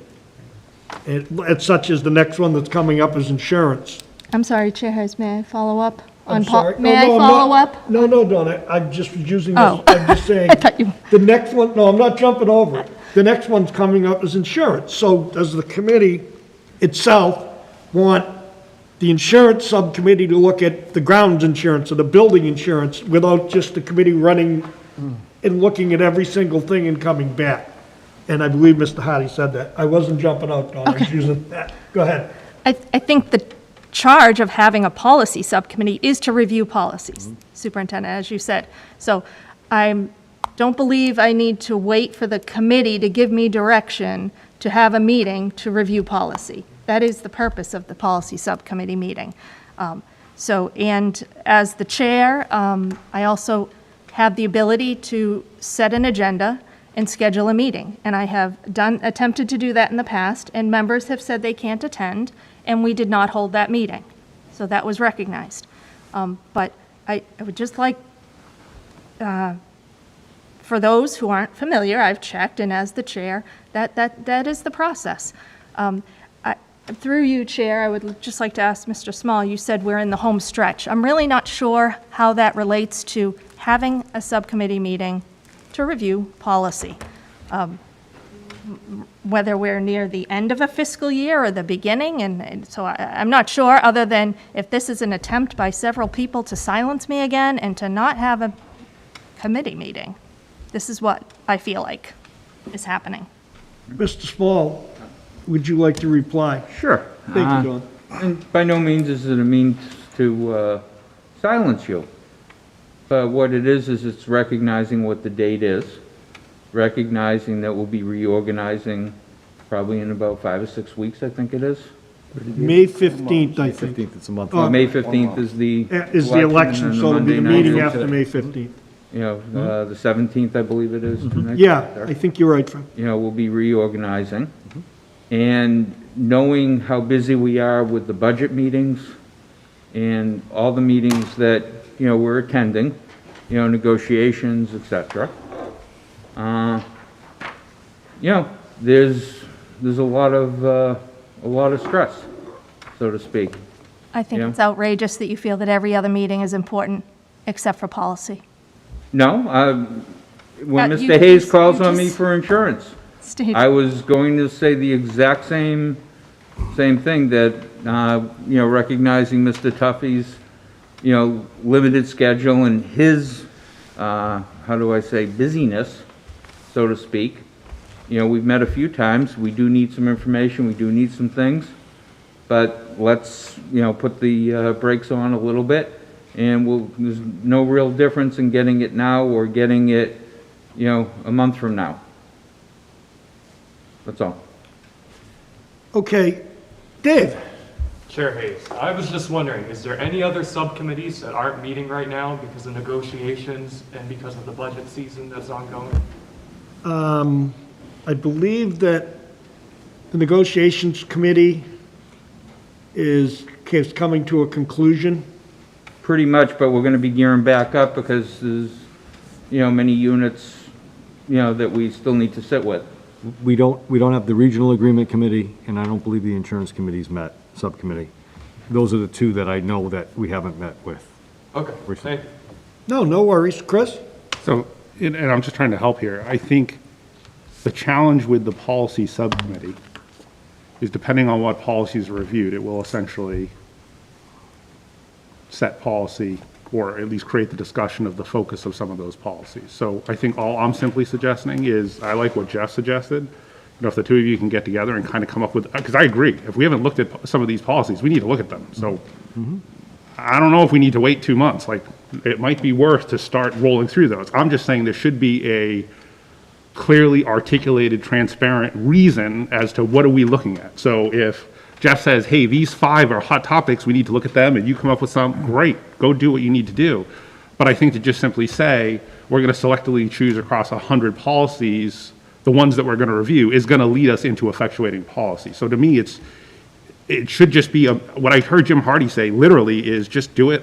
I think they're like, it's A through Z or AA, right? So if it's simply going to be, we need to go through all of them, and as a group, you're going to start with AA through F, just, to me, that makes sense. Like, I don't think we have to spend a lot of time on it. I think it's if it's going to be selective, I think I'm just trying to understand what the rationale for the selection is. Is it because we want to change something? Is it because if we're going to change something, we haven't all talked about it, then I think we're going to get in a mess, and we're just going to end up going around in circles. So that's where I'm coming from. To me, it's, to me, maybe it should just be a quick meeting, come up with what you want to review, why you want to review it, and then go do it, right? And hopefully we can support that. Yeah, that's what I've tried to do. Jeff, can you get together with Dawn and try to meter this out so you can get a committee meeting together? I mean, obviously, you're an integral part, she's an integral part. Let's get this done and then come up with a date and get everybody together. Does that work for you? Yeah, well, I'll set an agenda, one that superintendent and I can meet, and if anyone else can join, then they can. If not, it just becomes the two of us. We can have a meeting where there's no vote. And it's not a meeting. It's not, a Right. meeting. It's a conversation between the two of you. But I don't want to meet with you and exclude others if they are available on the committee, so. That sounds good. Fred, and then we're going to move on. And also, part of what's going through my mind, we have 2 meetings left for the rest of the calendar year as well. It's not that we have, a lot of time left. One's a regularly scheduled, and another one I think we're doing at the end of April. I'm sure we're going to have more meetings. We're good at that. Okay. Good at meetings. COVID. So, it appears that, is everybody okay?